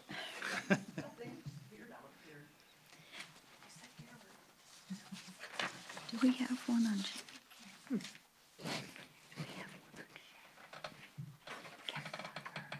This is the only sheet that I see. What's that? See where Hannah's I saw it. Ours is going back. This is the only thing that I see Oh, God. here. Okay. I don't see a signed agreement for. one of them. For which have one? Shannon? Well, she's on page 14, that's, Yeah, I see some signatures on 16 and 17. But that's Hannah. Yeah. I'm talking Page about- 14 is Shannon. there's just a brief. Oh, Shannon. Yeah. Our next applicant is Shannon Mills Toth, correct? And she'll tell you a little bit about herself. Okay. Hello. Hi, Shannon. Yeah, my name is Shannon Mills Toth. I've lived out here for about 6 years. Grew up in the Midwest, moved out to Washington in '97. Went to college out here. Graduated from Western. Currently work for the Department of Corrections in the parole division as a supervisor. So I supervise a group of officers here that cover all of Whatcom County. I have a son and daughter-in-law and a grandchild that also live in the valley here, close to me, which is awesome. I don't know what else you guys want to know about me, but What you'd like us to know? really, I'm passionate about what's going on in the community here, which is why I put my name in the hat for this. I just really care about the members of this community and want to be a voice for them and try to make this community a great place to live and, to see it prosper. Okay. Questions? I'm kind of curious what, you haven't been to board meetings or anything? Have you been watching some of the meetings? Watched a few on the Okay. ones that are online. So tell me what you feel, I know it's only 2 months, but what do you feel would be your contribution? What would you like to do as a member of the board, or what might you want to change, or whatever? What's your thought process? Yeah, it is a short term, so I don't know that I would be able to accomplish a whole lot in that, but just to, again, just be a voice for the people. I know there's plenty of outlets out there of people that have concerns, and like I said, I care about those concerns and want to be able to at least voice those and hopefully have an impact, and just be part of the process of making decisions on the budget or whatever that might look like. Okay. Yeah. Thank you. Mike? The current law that people are talking about now that from the state, can you give us your feeling about that in regards to how it affects HOAs? I've read that law from cover to cover and tried to make the best sense of it as I could. It's quite lengthy. Most of it I have no problems with. I think it's good that, they're trying to wrap up everything into the budget as far as any increases in dues and whatnot, rather than having all these special things. Yes, there's concern about the percentage of increase that's potentially going to occur, needing the majority of the vote of all the association to turn the budget down. So yeah, that's definitely a concern of mine as well, and I know it is of a lot of the membership. So I just want to make sure that, or I want to try to make sure that we're being responsible with the money in the increases in dues, and that that money is going to the appropriate places that it needs to go. Thank you. Leslie? Yeah, at the last AGM, there was a measure on there. It was a 10-year plan for the roads and for their maintenance and the culverts, taking care of things. 57+% of the members voted in favor of it. Okay. Therefore, it failed. Because we need 60% to pass. Yeah. Do you feel like that's something that we should bring back in this next AGM so that actually the majority of the members who voted for it could get, could see that we are taking care of the roads? I think roads is a big issue. Personally, I mean, I was fortunate enough that the roads near my house were fixed. But I know a lot of them are pretty bad, just driving through the valley, and I think that is a huge priority. And I think if the majority of the members want that, then that's something we should be looking at and considering, whether it's 57 or 60%. I mean, if the majority want that, then we need to definitely look at that. Thank you. Any other questions? Okay. Please sit up in the audience. I will. Thank you. Thanks so much. Thank you, guys.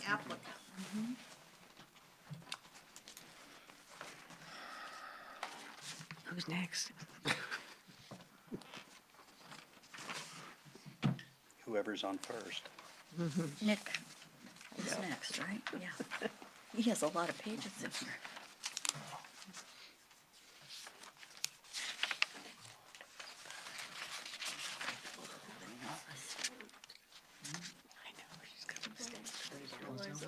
I was wondering myself. Thank you. She has to give him another number. Yeah.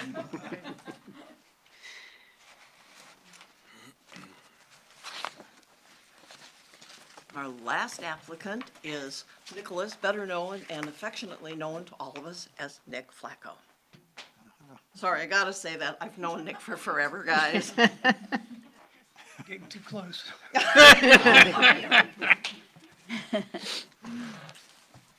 Well, what's the format?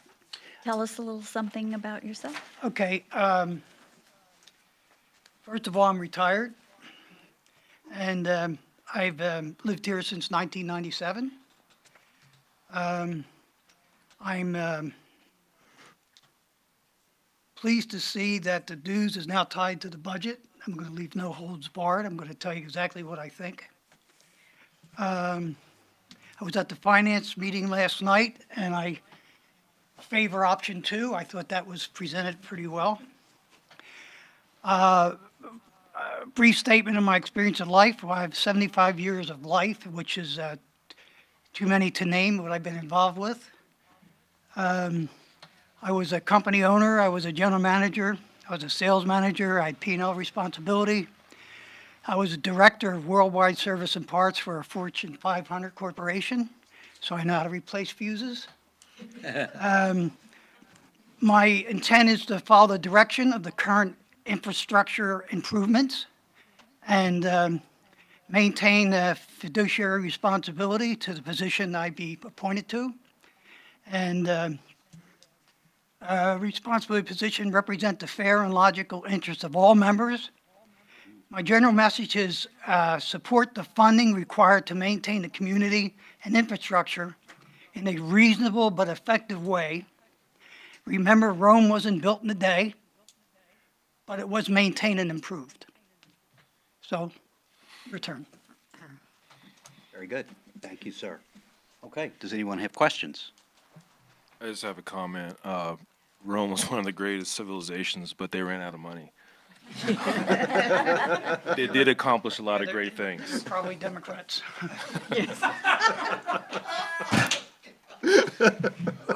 Touche, touche.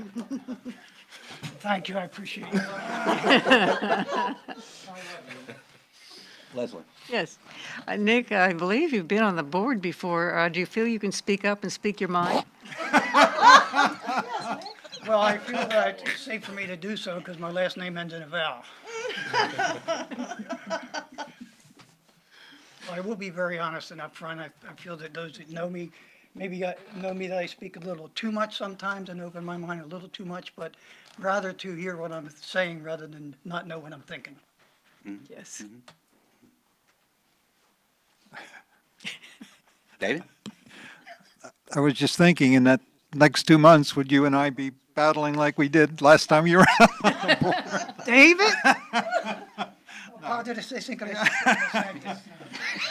Oh, you have a good, sometimes you have good ideas. I thank you for the opportunity to be, a chance to be part of your group. And he's a good golfer. And he's a good golfer.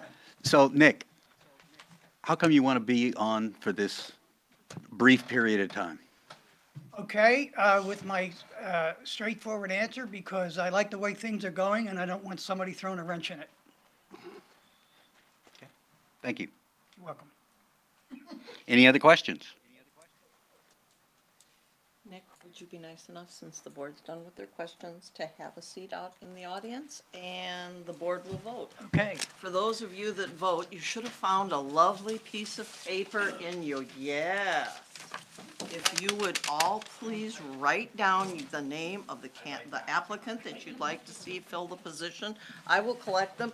And Clive, I've counted on you so many times. Once I collect these, can we go out there and count these? Thank you.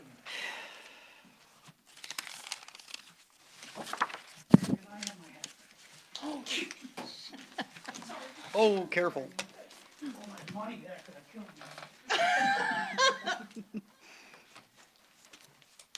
Thank you. Yeah, no origami. Do you want the folder? Really? Nobody has X-ray vision here. Linda, do you want the folders back also? Nope, yours to keep. I just wanted everybody to know what was going on. If you guys want, we'll take them back and we'll dispose of them. No. Or reuse them, Hold on. reuse them. Well, we reuse the yellow. Yeah. I would, yeah. I would suggest you take mine Just back. because there is personal information in Yeah. here, I would appreciate it if we pass them all. Yeah. Oh, sorry. I want to keep Sorry. the folder. Mike wants the folder. I do. I have some extra crayons at home too. I would love those. David, thank you. Only blues and yellow, though. Swedish, huh? Okay. He's going downhill already. You are actually taking that apart? Already did. And put it back together again. This is his communication plan, Larry. It's gonna go in there. Yeah, oh, it's gonna go in there. I thought the empty folder was his plan. Actually, I was going to say that, yeah. Ow. It seems that's the case. No, there's plenty in my mind. I know, but I did a bad job of fighting for it. You did, you did. So is there anything we can take care of while we're waiting? We could do I have like a piece of, personal break. I have a piece of mail for you. Oh, I think all you right. might like. Larry? Yeah, I have Probably. received a letter in the mail dated the 20th from the Department of Ecology. And it says, the Washington State Department of Ecology received your request for an opinion on proposed cleanup of Sudden Valley. This is Area Z. And so question 1 is, upon completion of this cleanup, will further remedial action be necessary? The answer is no. And Ecology has determined the characterization of the site is sufficient to establish cleanup standards. And they have determined the cleanup standards are compliant to the requirements, and it's signed. And you have to do 4 quarters of water sampling. We've done 2 that have passed. 2 more quarters, we're done. We're finished. The state of Washington has signed off on Area Z. being Hallelujah. cleaned. It's only taken 25 years. Yes. Whoa. Amazing, amazing. Yeah. Thought you'd like this letter. yes, Yeah. like it very much. I think Leslie wants to frame it. I do. The board voting is complete, and by a majority vote of the board, I would like to ask Andrew to come and sit beside me. He is our new interim board member. Welcome, sir. Do we have a packet? Do we have Rich's packet by any chance, so he can I have a follow? packet. Oh, you do? All right, thank you. What I'd like to do He's at really the, prepared. what I'd like to do at the moment is follow a suggestion for a 5-minute personal break. So let's meet again at 5 till 8.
his hand up. And Jennifer actually had some input. I'm not sure she still wants more, but Okay. that's all I have right now. She looks puzzled, so maybe not. Okay. Cross her off. Are we coming back? Are we back? When no, we we're not come back. back, I would like to make a comment. She's still on. I understand, and it's up to her if she wants to continue, but I'm going to table the conversation until another time. This is too complex. Obviously, we got more stuff to talk about tonight than this, so we'll bring it back with a little bit All more, right. better explanation. So, the secondary microphones are on. Are we on the primary Yes. microphones? Okay, so, you were up. Would you like to continue? Back Yes. in- If she will defer to me, I am going to recommend that we table the discussion on this. I talked to Mitch and Jennifer, and we're going to put together a little bit better presentation about what all this means and how to explain it, so forth. And I recommend that we table it until the first meeting in October. First meeting in October. Let's get past the budget. Let's get past the budget. Okay, it's a motion to table to a time certain. So the only available discussion is regarding the time, which is the first meeting in October. Is there any discussion about the first meeting in October? Okay, seeing no discussion, all in favor of tabling, please indicate. Okay, that's pretty darn unanimous, not quite. David did not vote for it. Did you vote against it? No. Okay, so David abstained. Okay. Kidokee. I personally think some good questions got asked, Things that need to be answered. and there's a lot that needs to be answered, and so I'm looking forward to the discussion as we go forward. All right, that is the end of the things that we moved ahead, so let's go to the general manager's report. Okay, well, I already gave you my news. Marina Soft Shore Armoring, the shoreline development permit has been granted. We are in the process of updating our Department of Natural Resources lease. We're waiting for a building permit. We have a lot of pushback from some regulators. We are very hard at work addressing, where they are asking us to actually remove all the tires from the entire marina basin, and we're pushing back on that strenuously. I have marina fire protection start date slippage, that's not correct. Marina fire protection actually has been approved, and that work is now scheduled. That is going forward in the first week of September. We have Area Z Maintenance Storage Building, a conditional use permit. We had a hearing examiner review us on Wednesday. They have approved the conditional use permit for Area Z. Excellent, That excellent. is excellent. Yes, a couple years ago, someone said that would never happen. Yes, okay, so that's approved. We are still working out, again, we have some regulators that are putting a lot of requirements on us, and so we're pushing back on that. I went to Leslie and had a conversation with her about a water district issue. I'm working that with Bill Hunter. We have some questions that are going back and forth about the fire protection line. The process is moving forward. PSC on our stop work order still is on hold until we get a resolution on an arborist report and an assignment of savings or an acceptance of responsibility for 5 years. Is that our arborist? We accepted the arborist. It was an arborist of, a certified arborist of record. We accepted the arborist report. And the arborist said Sudden Valley should have some kind of assurance that in the next 5 years, if a tree is starting to die, that it's going to get resolved. And PSC is saying, but we don't want to, sign anything to agree to that. And I said, I'm not willing to allow you to saw cut into the streets. And so It's a very, very simple issue. You can't. we're going to have to, you're stalled. What are our areas of concern? It's our areas of concern, and until you address them. No, in what area? In Gate 2? Gate 2 entrance on those, on that road. One's down the split? That is correct. Okay. Until they agree to a 5-year plan that if a tree gets damaged by the cut, and they're going to remove, replace, and replant, there is no agreement right now, and we're at a standstill. The contractor that we received, we bid out the work for microsealing, and the company came back and with a upgraded contract after the award. which I found interesting. Usually you discuss the contract as part of the award, but they marked it up afterwards, and so we gave some choices, and they decided that they would accept the contract as is. Microsealing is now scheduled for September 17th to start. Very good.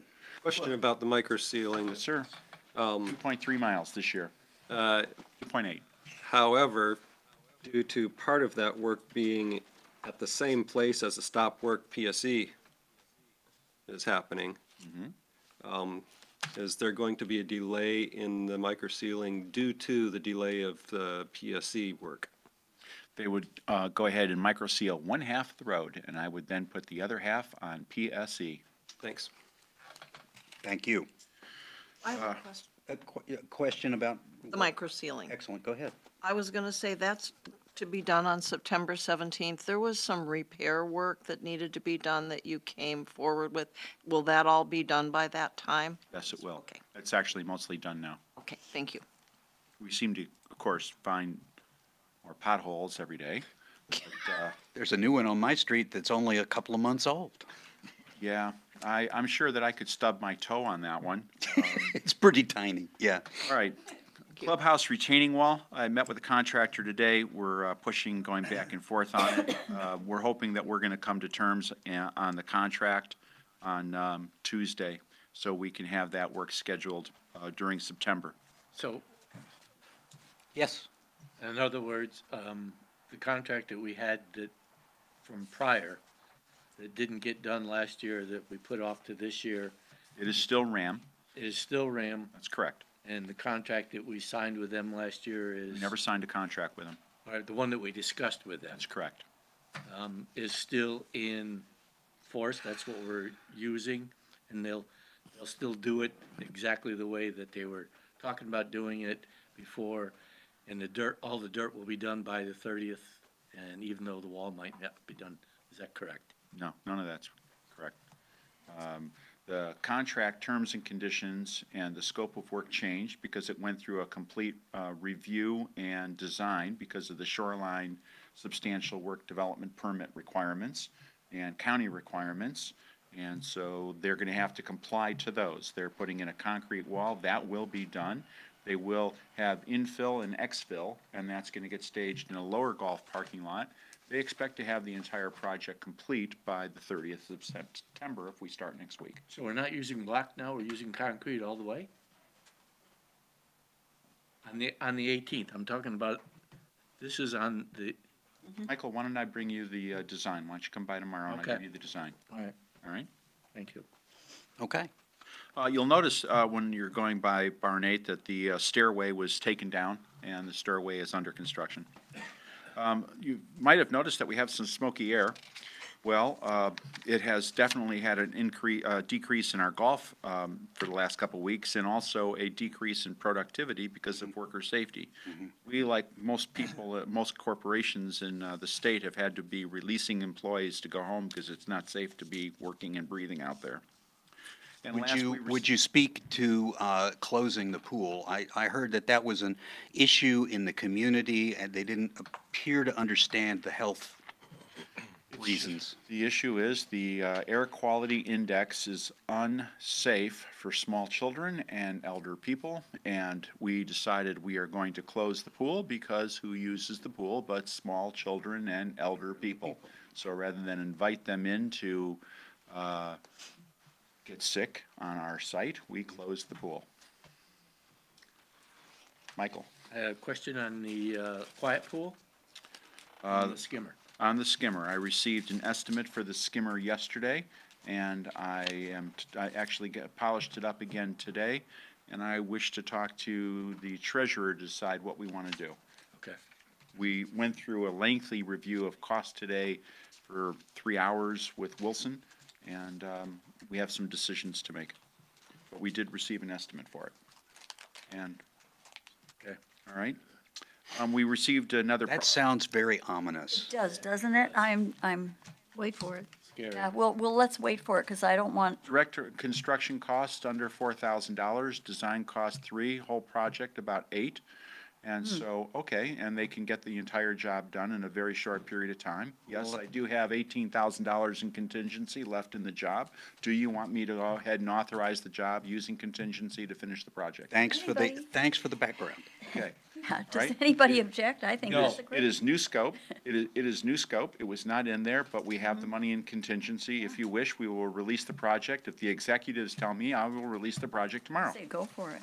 Can we get Do a, we have to, do we have to vote on it? We don't, I tell you what, because it's not on the agenda, we didn't bring it up, Vote on it tonight, but. you've got an indication that the consensus is Have go enough for it. Cash and contingency. We have 18,000 left on the project. You want, very well. Yeah, so the Yes, execs, let me, add a new the execs dot will here. meet I and released vote. contingency on the quiet pool today to initiate the skimmer replacement. Well, I think, Can we get a kind of input from the entire board?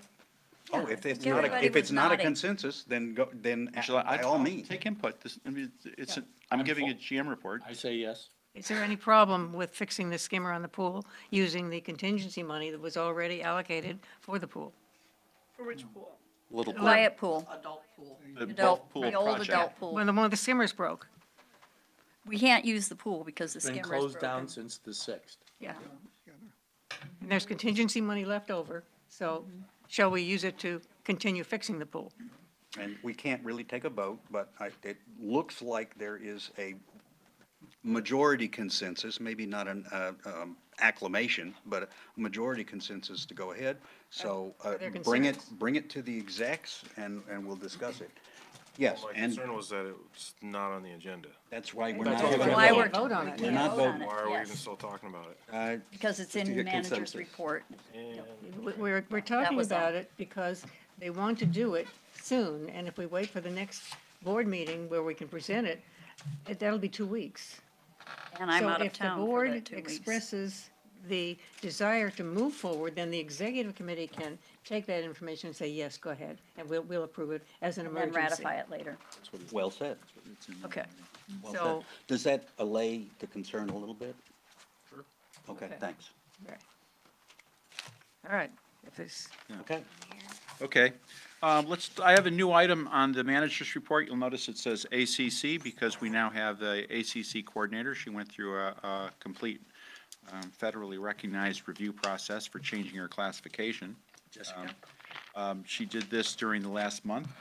I brought in outside managers to evaluate her, and she had to give a presentation, Jessica, she had to give a presentation, go through a review board, and we've changed her. But at any rate, she's still Jessica.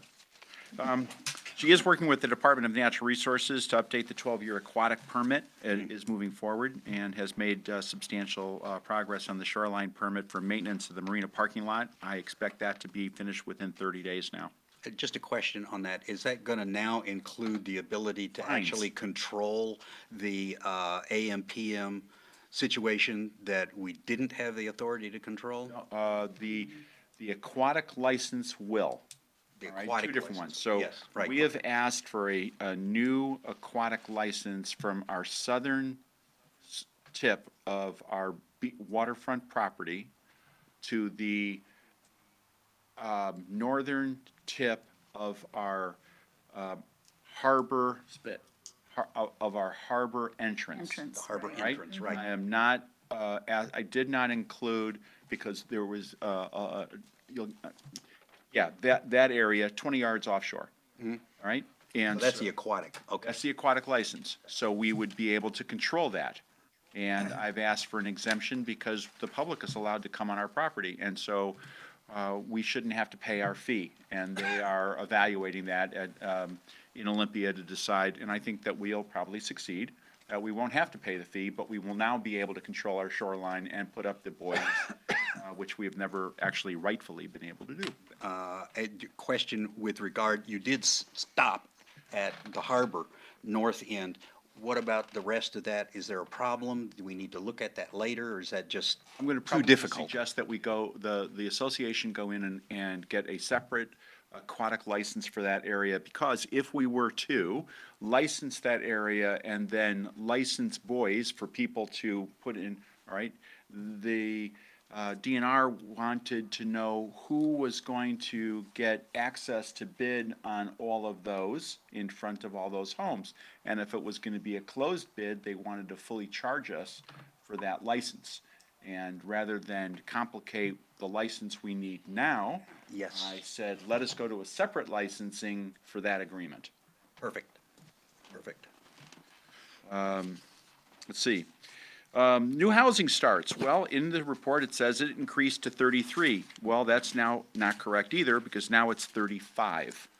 So when it was 33, it was a 94% increase over last year, and 26 commenced in 2018. We had 2 more starts already approved this week, so we are now at 35 ACC-approved new housing starts now.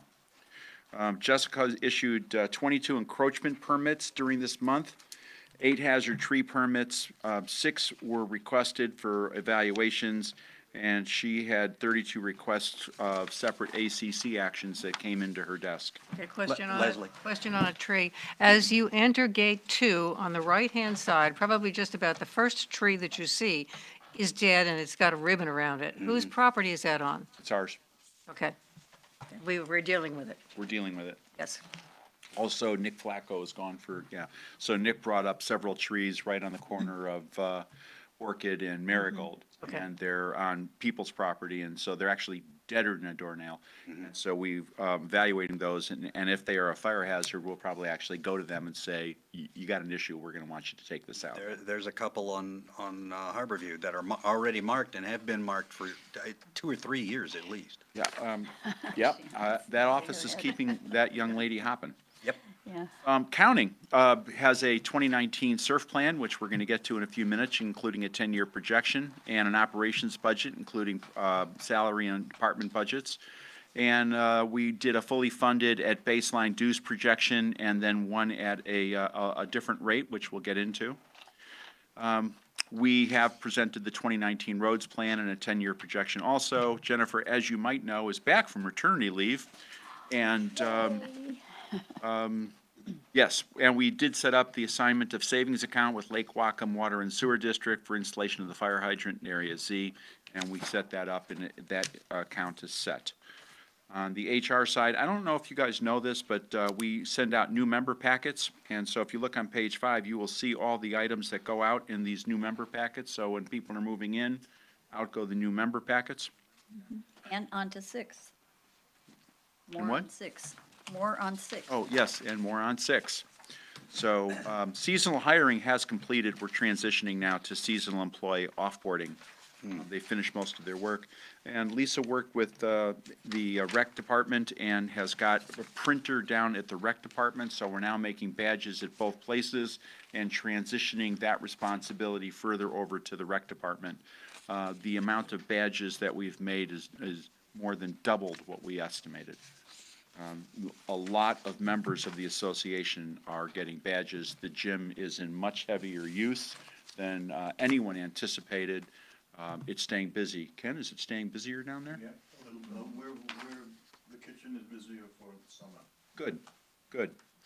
On the rec department side, the rec department webpage is up. We've asked them to increase the rec department webpage for announcements, pool, and gym information.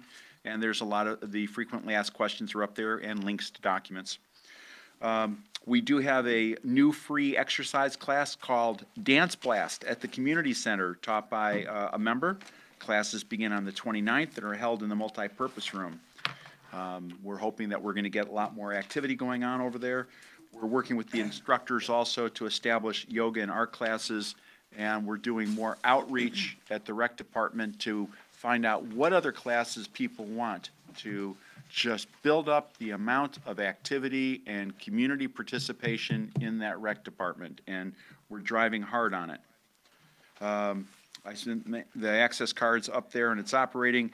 Just on what rec department did was 321 access cards in August, and they only had that printer for a short period of time. So lots of activity. We put a customer service training class together for the rec department employees, held the class, they participated, it went well. And they've set up a nice swim test log, so we don't have to keep saying, so, Mike, did you pass your test yet? Because we don't know if we can let you in the deep end. And so we're. Probably not. And so, moving that up. On the park side, tennis courts are starting to get used. We now have a Hump Day Tennis Club, and we are pushing for much more tennis activity. We have several people who are pushing for a pretty good-sized tennis club. Let's see how this operates. Just all of the tennis courts have been, Rec center. Rec center ones. rec center ones, okay. Okay. Took out the benches in those tennis courts. They weren't very safe. They removed the graffiti that we knew about from the trees and Beehive from Treehouse Park. That sounds quite nice. Installation of an additional kayak rack at the marina, another with the AM, little typo there, AM, PM Beach. Bridge repair at Strawberry Park. Trail maintenance along the AM, PM Beach Trail, Gate 5 trails, and Lake Louise trails, including cutting back vegetation for wider pedestrian pathways.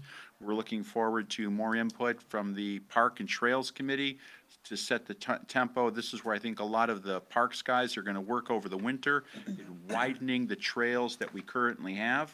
So come springtime, there'll be a wide boulevard path, then they can work on the path themselves during the non-dirt season. The bocce ball courts were taken out. They are just defunct. We removed them. Never been maintained. Yeah. And safety check on the play equipment. They went through all the playgrounds, loose bolts, nuts, checked them all over. And cleaning up around the community center. Golf department revenue through August 19th is 11% more than the $561,000. It is $72,505 more than the same time we earned last year. Annual grief fee revenue remains 15% above 17. July was pretty hot and had a negative effect on revenue, which was a surprise. Second month of the year that we failed to better revenue from 17. They had a very successful men's invitational to date, sold out the field, which was pretty spectacular to do. Brian's marketing is at halftime, and his marketing activities are paying off. Right. Talk about maintenance. They supported Bite. Bite did come off well. Got rained out early. I'm glad that it got condensed down, so it wasn't going to go until 9 o'clock at night because it did get rained out.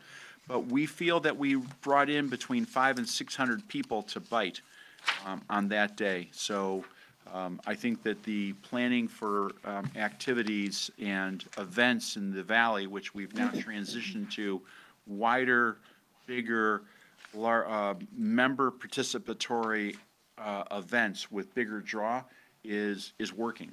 We're getting a lot of membership into these events. Vegetation control, trimming, it's going along well. We used a contractor that has a different truck than ours. Our bucket truck does not have outrigger stabilized bucket truck. This one is a bigger truck but narrower, which has got real interesting stabilizers on it. And so we just send our chipping crew right behind them, and they're dropping it, and we're chipping it right behind them, and they're taking up the low-hanging branches that on all the steeper areas our bucket truck cannot get to. And it's looking pretty good. Safety, security, compliance, things are moving along well. Mike mentioned the tabletop exercise that is scheduled for the 29th. Let's see, Mike, you've got an EPC community outreach, scheduling a meeting with the Women's Club in the fall. Mitch? Yes, I ma'am. have a question back on maintenance, please. Yes, ma'am. With the fire hydrant going in, it says that you're going to be shutting down Honeycomb entrance to the community gardens. I know it says closed until further notice, but let me just say that Walk-in access. you do have walk-in. Walk-in Okay. access, and we have been in contact with Daryl Darnell. Thank you. Daryl Darnell has talked with the, that club that uses that garden. Yes. So- And you may get a nice ripe tomato for that. Oh, wait a minute. Handed You got two. Don't give them one of mine then. Wait a minute, wait a minute. Give him one. Wait a minute, wait a minute. Let's, I want them. Okay, thank you, that was good information. Vandalism, everyone knows what's going on. The reward that's been offered is yet to be claimed. And I am going to have a visit with the Whatcom County Sheriff's Office this coming Monday, or Tuesday. They are coming in to discuss an enhanced Sudden Valley program for Neighborhood Watch. And so I'm going to be very interested to hear about it. I'll have a visit from several officers that want to come in and talk. And Focus Compliance is a lot of letters of inquiry, 97 so far, no appeals. We're staying a little bit busy. That's our report. Thank you. Thank you. Are there any further questions? Yes, ma'am. Just one question for Mitch. On this new truck that's gonna do some of the work, I know parts of Sudden Valley Drive were done, and then it's because the trees are on a grade and stuff. Are they gonna go back and trim those this year, or it'll wait for another year? No, that's exactly what they're doing this year. They're getting the parts in Sudden Valley Drive that are steep that were bypassed in past years. Okay, Those are exactly what they're doing. I wouldn't care if my daughter was going, Mom, the Except for tree that house. branches." Yeah, we're I not know. doing that part. No, I don't care about that house. That one's not the problem. It's further down the road. That's exactly what they're doing, and of course, it's paid for out of the set-aside capital funding every year. It's part of their project. Thank you. All righty. Let's see here. That's the GM report, flipping over. Going down to New business. treasurer's report. Nothing, treasurer's report. Golf fund. Yep, that'll be, that you're up for a long time. And I'm going to get to turn over some of this, but I will start by saying that the minutes have been approved and are posted online. Could I ask that Andrew be passed down the He has the packet, I've given him one. handouts? I have given him the handouts. Yep, thank you. And before we get to the capital request and our discussion on budget, I wanted to just mention, you will see in your packet that you have a copy of mission statement and the vision. And there was a discussion at the finance committee, I'm sorry? Is that this? On the very Oh, the back of your packet, packet. on the back of your. Page 26 of the packet. 26 of your, yeah. And the Finance Committee, there was a discussion last night at the meeting about the fact that we should use the vision and mission statement and vision in all of our financial decisions as well as other decisions. And that they, at least one or two members felt that we were remiss in not doing that. So it was printed here tonight to discuss it, but there's really no need to discuss it. It is what it is for now. We haven't got a new one yet. If we're going to have a new one, that might come out of long-range planning or an updated one. But this was created in 2005, I believe it was, Not that 4 or one. 5? Not that one. This one wasn't? No, because this one, it states in our vision, it says in 2015, okay. Okay, Now, but- there was a mission vision statement created in 2005 that was approved by the board. The one that was done by the Long Range Planning Committee at this later date, I don't remember the board ever voting on it.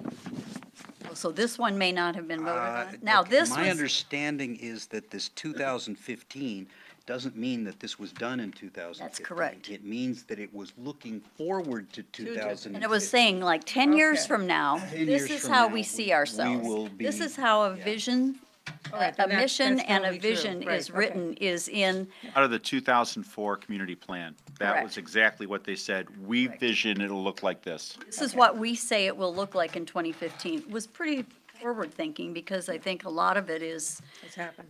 happened, but also there's concern that we may have kind of varied from it in some of our decisions in the past. So just to keep it as our, interject a just pertinent keep, comment. just keep this as our, sort of our central core as we're moving forward. A lot of it was ignored only because there was never enough funding. I mean, to the extent that infrastructure did not keep pace and were not supported properly, that had to do with our budget and not with any disagreement with the mission and vision. Okay, that's all I wanted to say about that. All right, so we'll begin with a SURF request, and this is for an item that is currently on the SURF plan for 2018. Yeah. Thank you. I'm Jacob Close, and I'll be presenting this. Jacob, with the work that is being approved for the retaining wall on the 18th green, we will be closing off a good portion of the 18th green. And so Jacob came and asked that we would, which the SURF plan did call for renovation of bunkers on the golf course. He wants to go ahead and do the bunkers on the 18th green because we are shutting down most of the 18th green. This is a good time to do it. But the rest is being deferred. We defer the others. Now, we went to the county and asked the county if they would allow us to do bunker rebuilding in off-season, and they said 500 square feet. There isn't a bunker that small. So it's dirt season impact is what they said.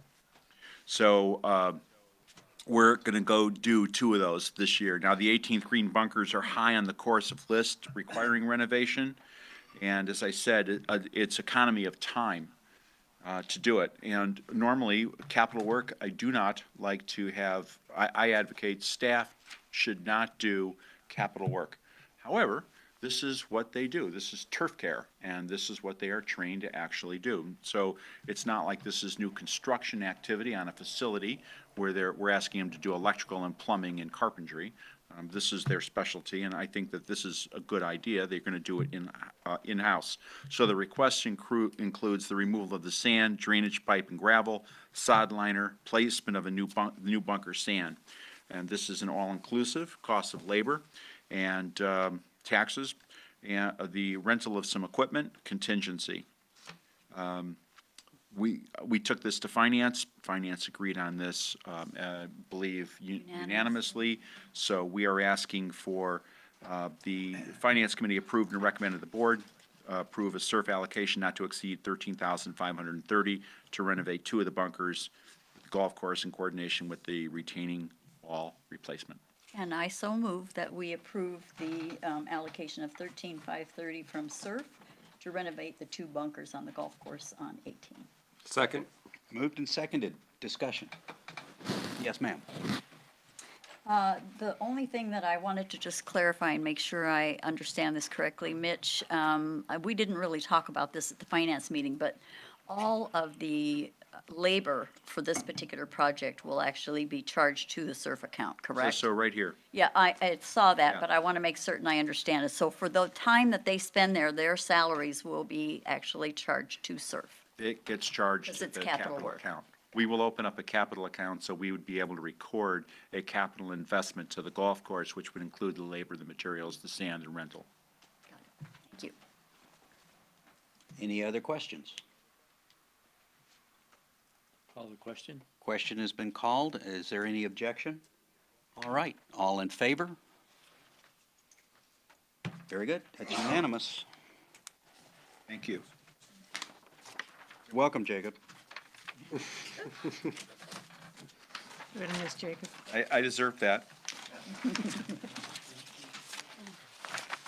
All right, next will be your handouts, and Jennifer has been hard at work for weeks now, working on this budget, and I will only say that the Finance Committee gave her some marching orders some time ago to put together as much data as she possibly could to give us some insight into exactly what our commitment needs to be in the area of SURF, roads, and then an operations report. So she will be walking through what she did, and then we gave her some new instructions to give us another option. So she'll walk through all of that, and so if you'll get your papers out, which would be, Jennifer, where do you want to start? Well, let me get one point on background so that everybody is aware. As I understand it, please correct me to the extent that I misstate this. This is for awareness and discussion. Yeah. This is not for voting. This is not to vote on tonight, was a handout, and this is really officially the board's first look. The The Finance Committee got a version of this a week ago, a little over a week ago. They had a week to look at it. I told them they had to come with all their questions and concerns. We discussed those at the Finance meeting last night. I will tell you as we go through all of this that the Finance Committee made some specific recommendations, 3 specific recommendations to the board, but I want you to have a better idea of what that might entail. So I'd rather have Jennifer explain all of those before I actually say, yes, this was one of the ones that was recommended. So is that enough? Is that what you were looking for? Basically, just letting folks know we're not voting, No, but this we is are not to vote looking. on. We will be voting on this at some future point, and I'll talk more about that when we get closer to And the by time. some, you mean a very short period of time. Yeah, it will be like, we've got to do it by our first meeting in September. September. Yeah. And I'm going to recommend, I'll just say now, I'm going to recommend that the Finance Committee and Board meet together for that event, just so that Finance can answer any questions and be aware of what's going on. Will that be the only topic on the agenda? It should be, but it may not be. May not be, but that's not up to me to decide. Are you asking for a meeting in September, the first week? September 13th, no. 13th, at the it's regular 13th, meeting on the At the regular 13th, meeting okay. on the 13th, yeah. Okay. May Jennifer proceed? Please. Please do. Thanks, Jennifer. And for those who may not know, Jennifer is our accounting manager and knows all things numbers-wise in our organization, and she's brilliant, really good. Thank you, Carol.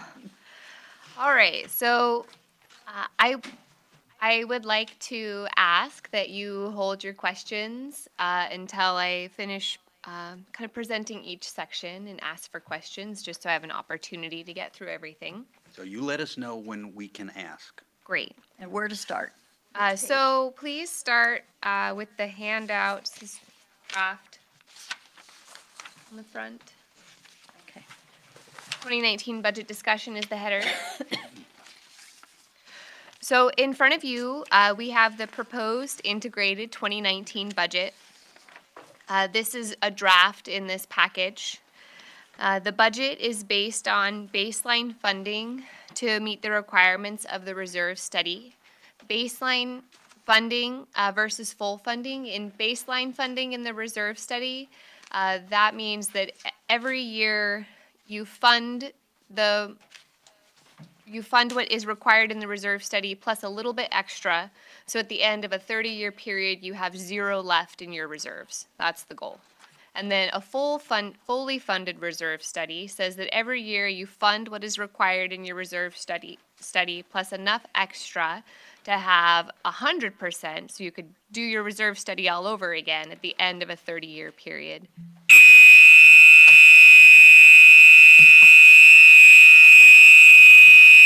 I guess that means we should walk out.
We have an official all clear from the fire department. Speaking to your microphone, please. Yes, right.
A fire alarm. Yes.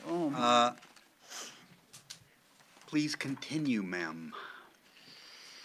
Great. So I believe we left off talking about baseline versus full funding, and that's how to fund our reserve study, which we were required to do to fund our reserve study. So it's just two different methods to do so.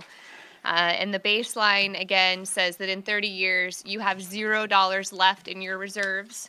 And then the full funding says that at 30 years, you have 100%. You could do all your reserves again. So that makes full funding more expensive than baseline. So we based our estimates off of baseline because that's more affordable. Can I ask one quick question about the funding method, baseline? Are we gonna wait until the end? Yeah, please. When she says, then we'll ask. I'll get to the end here. It'll be just a moment. I apologize. Thank you. So the 2019 budget has 4 components: SURF, roads, mailbox, and operations. The entire budget is based on the premise that the 2019 budget will match the existing reserve study, what we have today. We have identified major components that do not exist in our current reserve study. Those items are required to be stated in the packets that go out to the membership.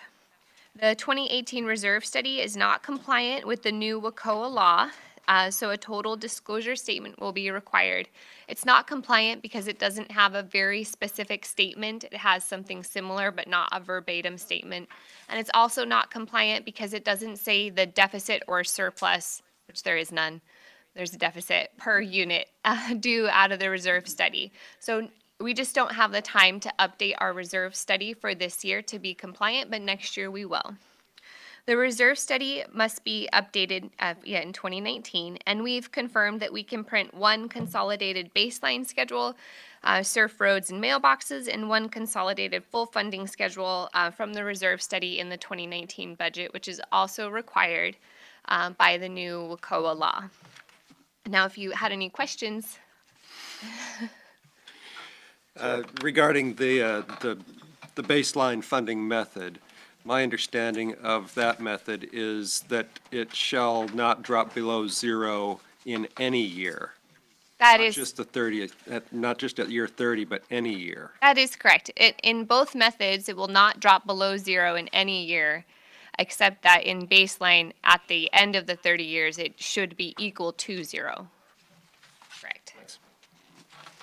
So staff has been asked to prepare a couple of dues proposals. I believe that we have done what was asked of us. It's not for us to set the dollar amount of the dues, but it is our responsibility to tell you how to become compliant, how to fund our reserves, and it's the board's responsibility to tell us what those dues numbers should be. With that in mind, we have quite a bit of information to go over tonight. I don't think that you're going to be able to digest everything this evening. You're probably going to want to go away and pore over it and ask some questions. But I want to do my best to lay out the framework. So if we could start with, it was a handout. It says dues proposal draft, a little green stripe down it. This will replace what is on page 1 of 46 in your handout. So I was at the finance meeting last night. We went over a lot of items in our budget, and we made some changes to the assumptions that are presented in the packet, the 46-page packet. And so those changes are, thank you, those changes are reflected in this new handout. And that would be, I think I'd rather go over, I'm going to stop for a moment. I think I'd rather go over everything as it's presented in the packet and then say what those changes were, and then you can see what the effect is on the dues. I think that will be more efficient. So first of all, the Finance Committee, if we go to page 1 of 46, they recommended a 91% collections rate, and that's because we think there's going to be a significant dues increase next year. Whether you go with option 1 or option 2, which we'll get to, there is going to be a significant increase. Currently, we're at a 96.6% collections rate, and we budgeted it at 93%. But I don't think that we're going to be able to maintain that 93% collections rate, and so we wanted to be more conservative and go in at a 91% rate. And you can see that on page 2 of 46, you have the dues history and actual collections rates down in yellow. So in 2012, it was 93.3%. And in 2013, the collection specialist was let go and the collections dropped to 90%. In 2014, there was still no collection specialist and collections dropped to 85%. In 2015, the collection specialist was rehired, and as you can see, collections have ramped up since then. But never in our history have we had such a large dues increase as what will be discussed here tonight. Any questions? Carol? I'll just make a comment that, since they've all looked at this already and you mentioned it, this was one of the recommendations from the Finance Committee to the board, was that you base whatever dues amounts you have on the 91% collection rate. So that was the first item. Go ahead. Okay. So on page 3 of 46, we have all of the items that are not included in our 2018 reserve study that will be added to the 2019 reserve study. This is a significant dollar amount in all these items that are not included. It's retaining walls throughout the association, parking lots throughout the association, the marina, the lower clubhouse, the upper clubhouse, and the rec center. Parking lots. Parking lots. The ditch reconstruction and repairs, parking bays and keyways, hundreds of them, campground entrance roadwork. For surf, it would include the replacement of the maintenance building and barn 8, the dredging at the marina, a full interior remodel of the clubhouse, the marina interior stabilization are some of the larger items, as well as at the mailboxes, signage, solar lights, and increasing our parcel delivery boxes. So all of these items cost money, and they'll be included in our 2019 reserve study, but they are not included in any of the projections that you have in front of you tonight. Okay. So page 4 of 46 starts the reserve, the 10-year plan for our surf. I will point out that the Finance Committee wanted the SURF plan to begin to look much like the roads plan. So what you're looking at here is using that same model to make them the same. SURF and roads, they will look the same. And my understanding of that is that it means you'll see the year that an expense is to be expected, under, all things considered, and the amount. And just to add to that, that any amount, like for instance, we have the HVAC replacement this year at 80,000. Well, if we were to take that number and defer it for 2 years, that would be escalated automatically to the new, what the future cost would be for that if it were later. Actually, 2.5% in the reserve study and 3% on the Wilson Roads plan. Thank you, I stand corrected. So what's in front of you is the 10-year plan. It is at 93% collections. That was where I started working with all of these documents. So that would be adjusted to 91% collections. However, the dues amount would be adjusted so that way the revenue is about approximately the same.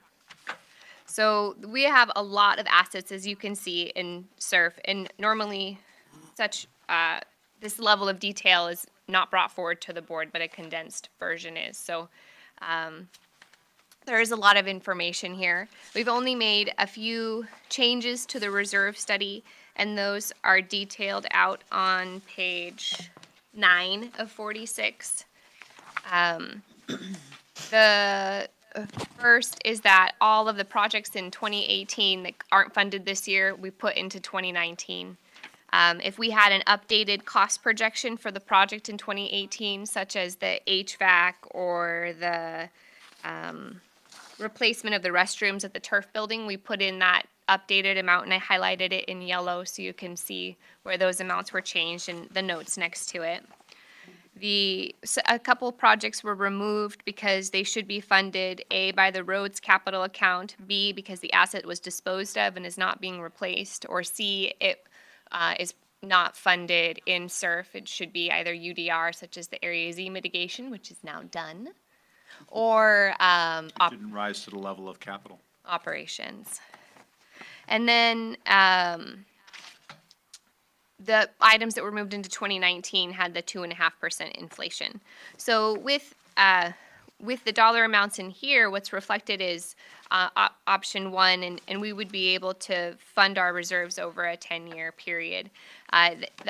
Option one says, my first task was to say, how much does it cost to fund everything? If we were just going to go forward and fund the 10-year plan, how much does that need to be, and how can we even out those dues over a 10-year period?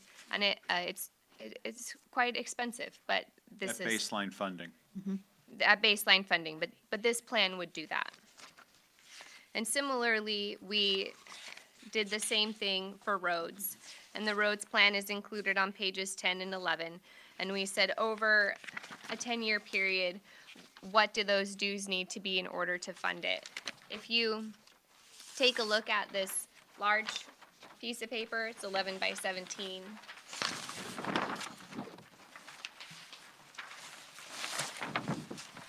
I don't think Andrew has a copy. Andrew, do you have a copy of this? This one. Oh, is it dated 8/23? Yeah, I just gave it to Okay, him. great. Yeah, So that's big. It's a- that's the one. Thank you for So checking. you can see that option one shows that the SURF is 4680 per month from 2019 to 2027, and roads is 4805 a month from 2019 to 2027, and then the mailboxes is 90 cents a month. Are we looking, I'm looking up here at the ops special assessment line? At the SURF. No, ops. Option one.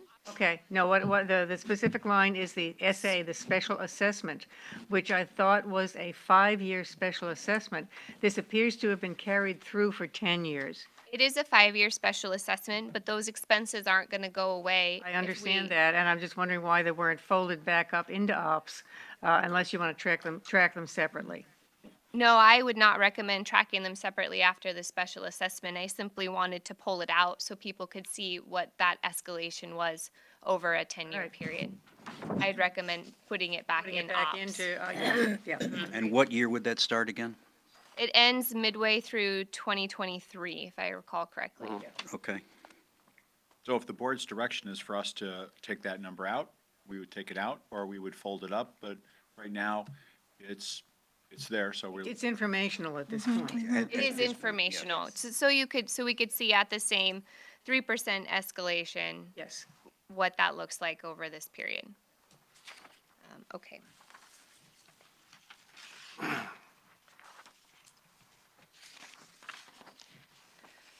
If we look next at our operations budget, the budget was prepared with a number of assumptions starting on page 12.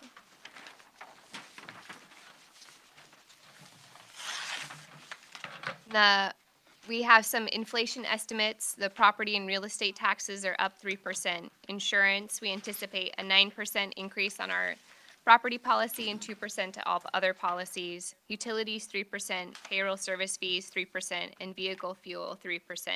What I tried to do with putting these budget assumptions here is to pull out the A, major changes, or B, the items that have been commonly discussed in the past. So I just pulled them out for the sake of discussion. I don't know, well, no one's had a chance to review it because it's a handout. So we've also made some changes to our salaries, taxes, and benefits. Minimum wage next year will increase from $11.50 to $12 an hour and to $13.50 an hour in 2020. We have some salary increases to avoid wage compression and bring employees in line with the average market wages for similar positions in Whatcom County. We have a new admin staff that will have an IT focus and front desk support. This is because our ACC staff member is now full-time ACC. She's no longer considered admin. She's actually has a new workers class. And our other admin staff has been pulled away part-time to support the general manager. So we're definitely short in our admin support at the front desk. The packet as it's presented in front of you has one new maintenance staff and operations. However, the finance committee asked that that be removed. And so in the additional handout that I pointed out earlier with the green stripe on it, that includes the removal of that additional maintenance staff member. There's Firewise for a month.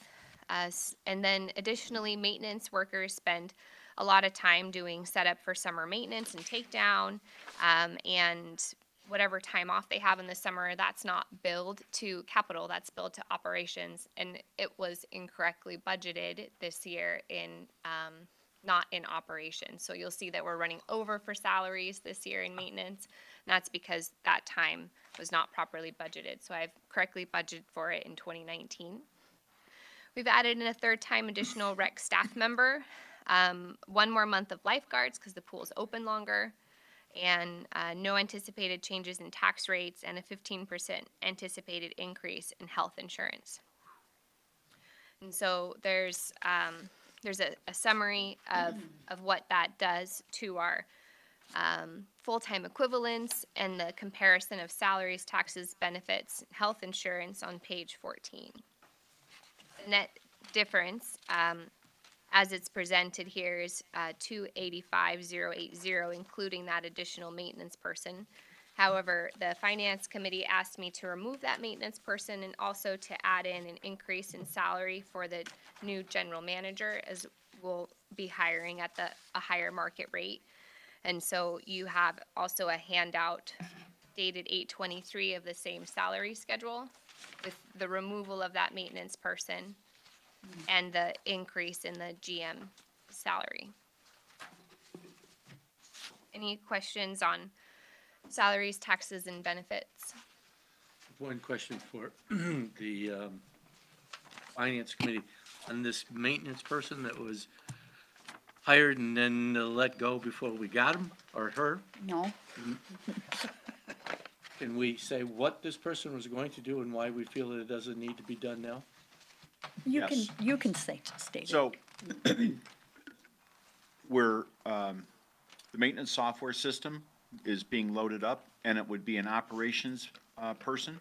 And when we can show exactly what that person would be doing based on planned maintenance work, then if we can prove that we need that person, we'll come back during that year and ask for them and show you, here's what they would be doing or not doing based on that. But until we can demonstrate that using the software, we should not ask for that person. That was the decision of the finance committee, is wait until you have empirical data that shows that we absolutely need that person. Thank you very much.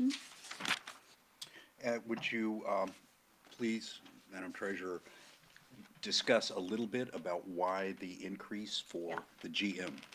This was brought up by one of the finance members last night, is the fact that in our past search for general managers 2 years ago, we were finding that there was a market out there that dictated somewhere in the neighborhood of $125,000 to $150,000 for a general manager.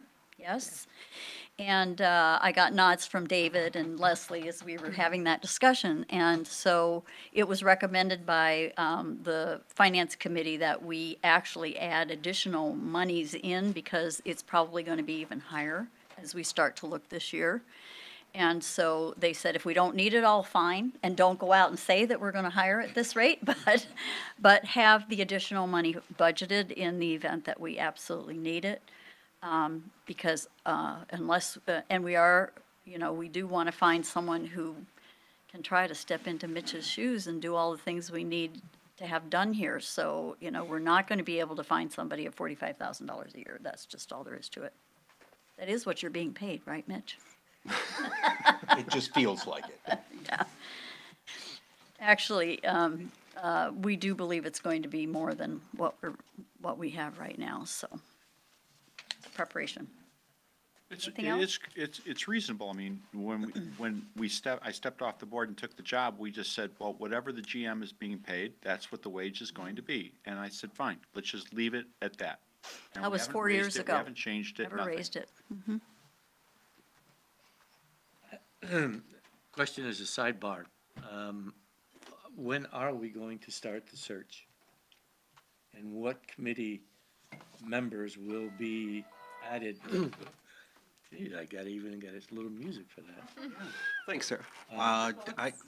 At this point, I can't answer those questions, and it is a sidebar. I We know. need to focus on the budget right Just to now. put it in our heads. It is definitely in our heads. Okay, thank you. Linda? I was looking at the budget summary and stuff. I guess I'm wondering, we had said that when the special assessment took effect, that parks would have their own department, and yet they're not managed, they're not mentioned in the 2019 budget. Are they all lumped into maintenance, or where are they? Or they can't be in rec. Yes, they are in rec. Right. The special assessment funds the recreation center, pools, and parks, and so that's all one department because that's what the special assessment funds.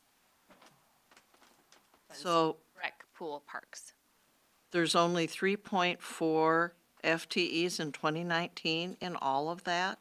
I thought we had 2 full-time parks people by themselves, a full-time manager down there, and then there's just 4/10 of an FTE in the part-time staff that's down in rec? That's why I'm confused. It just seems like there should be more there, but maybe I'm wrong. No, two guys, we have a. There's the 2 parks people. There are the Maddie, the manager, and then there are the 4/10, the part-time people that work the front desk. And then there are the lifeguards, though I can confirm that number for you. Okay, it just seemed like it was really low with them all being in rec and parks not being mentioned at all, that's all. 2 full-time people, plus Maddie, and everyone else is part-timer. Okay, that's why I'm checking. Sarah and David also have questions. Go ahead, Sarah. Sorry, I just have a comment. I was on the last GM task force, and my recollection is exactly opposite of that, that we could pay less and get someone. So it's a point of information that I have from my experience on the task force that I wanted to bring up. Okay. Thanks. David? I guess it's a minor thing, but just under facilities and lifeguards, just the difference number doesn't correspond to the difference between 2018, 19. I mean, it's a small number, but. So in facilities, this year, at the beginning of the year, the janitor is billed to facilities, and he was full-time to all the facilities. However, the rec special assessment funds the salary for the janitor, so part of his time, a small portion of it, is billed to the rec for the year. So that's why there's the reduction in the facilities FTE there for between 2019 and 2018. I was just asking about 0.1. It seems like it should be 0.2. I mean, it's a small issue, and Is it a rounding issue? that's what I was wondering. Okay. Probably. And the other one as well. And then the lifeguards were open more time, so there's another, I think, 5 or 6 weeks that were open. And so the lifeguards are budgeted at 75% capacity. So on the weekends, there'll be enough extra time to have the lifeguards at full capacity, which is 125 patrons. But then during the week, we're not bumping up against those numbers. So after speaking with Maddie and the people that we've had so far this year, we think 75% capacity is a good estimate for 2019. And that's what we have included in our spending plan in 2018 as well. It's just fewer weeks that the pools are open. And Linda has a question. Oh, Linda, go ahead. Also, then, in the marina, you have no one there. I'm assuming that then the hours that I know somebody spends on that are all captured up in admin, correct? They're captured in maintenance, In maintenance? for the maintenance work that's done at the marina. What about the, person who signs up people for wet slips and so forth? Is that admin? That's all billed to admin, correct? Yeah. Thank you. Any other questions? Okay. So other major changes or assumptions that we made in the 2019 operations budget is we have $5,000 in regulatory compliance for plantings, and that's the same as the 2018 spending plan, though we have not had to do that yet in 2018. In the accounting department, we'll have an increase in our audit and tax services. The contract is up for bid in 2019. Which page are you on, please? 12 of 46. Okay, great. Oh, yeah. The contract is up for bid, so we'll send out proposals this year to auditors to come audit our 2018 year and 2019. We also added seasonal help in other professional services for the additional workload during the budget season, which every year, unfortunately, except this year, we've had. This year, we've had some turnover in accounting, and so unfortunately, there's not capacity to train another person. It's been very, very busy this year. Anyway, that's me. So no change to Area Z storage rates in facilities. We've added recycling service for the entire association, which we currently do not recycle as an association. So you might see recycling cans, but They don't just go in the anywhere but the garbage can. garbage. So we'd like to add that in 2019. We've added $2,000 in other professional services to update our building CAD drawings, so that way they can continue to be a working document. We've spent the last 6 months or so getting those updated, and so we know where all of our life safety systems are. Where all our equipment is, so it can be entered into the maintenance system and the work control system. In the golf department, outside of salaries and utilities, is fairly consistent with the 2018 spending plan. For the pool, health club, and parks, there's a net zero anticipated between the special assessment income and the expenses. That's at 93% collections. Since the Finance Committee recommended 91% collections, in the updated dues projection, I have decreased expenses by approximately $8,000 to match with the reduced amount of income that we would receive at the recommendation of the Finance Committee. In maintenance, outside of salaries and inflation for fuel, there's no change. For the marina, we have no change in the marina rental rates. However, there is an increase in the revenue projection based on prior year trends. So 2018 was under budgeted, so we've increased it by about $8,000 for 2019. We also added $5,000 in other repairs and maintenance to do maintenance work down at the marina performed by our maintenance staff. In the operations department, we've added $1,000 for pre-employment screening expenses, which we currently do. We just didn't have a budget for it. We increased $1,000 in office supplies based on prior year trends. We've added $2,500 to events to total $12,500. Board support, we've added $900 over the 2018 spending plan based on actuals and where we're at this year and what we project at the end of the year, so bringing the total to $3,000. In IT and support services, we've added $5,000 based on prior year trends to total $30,000, which I should note is still less than what we were spending with our previous IT provider. In the security department, in this packet in front of you, there is an additional swing shift guard. However, the Finance Committee recommended removing that person, and so we have removed them from the updated projections in operations. And that includes removing that person and then the repairs and maintenance for the vehicle and the fuel associated with that. The hazardous tree removal is $20,000 as it was approved by the membership in 2016. Safety and security services, there's an increase in the budget amount to accurately reflect the true projected costs and trends over the years. So lock changes, our monitoring contract for our security cameras, for the fire extinguishers. Storm response tree removal is the same as the 2018, should say spending plan. Emergency Preparedness Committee requested $4,900, so I've added that in, and I also created a new GL for the Emergency Preparedness Committee, so it's very easy to track. And then in turf care, outside of salaries, we have increases anticipated due to increases in raw material costs. So all of that detail in its glory is presented on pages 15 of 46 through 46 of 46.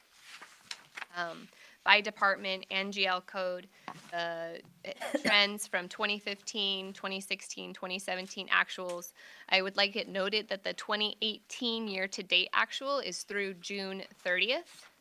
So the projection includes the actuals through June 30th plus July, August, September, October, November, December budgeted amounts. Are there any questions here? Got two. Sarah. Okay, I have a couple questions on this assumptions page. What page is your assumptions? 12. I'm on 12 and 13, but 12 is where I'm starting. The facilities department, no change in area Z storage rates. Why are we not considering increasing those? We are not at full capacity inside Area Z, so increasing rates to attract more people doesn't seem like a solid business plan. Do you know what percent about we are? 50%. 50%, okay. And then golf department. Excuse me, Jennifer says it's higher than that. I think it's closer to, it's over 50% and under We're not at full capacity. 90%, but I don't have that exact number. Okay. Check on that for you. Golf department, we're staying fairly consistent with the 18 spending plan, but we're talking about how revenues are up this year. So did we take that into account when considering what to do with the spending plan for golf, or how was that considered as part of that? Not changing it, I guess, outside of the salaries. We're switching over to the second person and having Brian do more marketing. I think that it's too early for us to decide with our first year of trying that plan. We don't have a trend. I think it's a solid conservative plan to continue in that proposal. And the 2018 spending plan includes the increased revenue projections for golf, so the 2019 budget does as well. The revenue is almost the same between the two. Wait, can you say that again? Sorry. So the 2018 spending plan, you asked about revenue. It already includes the increased revenue projection for golf. It was added in, the board voted it.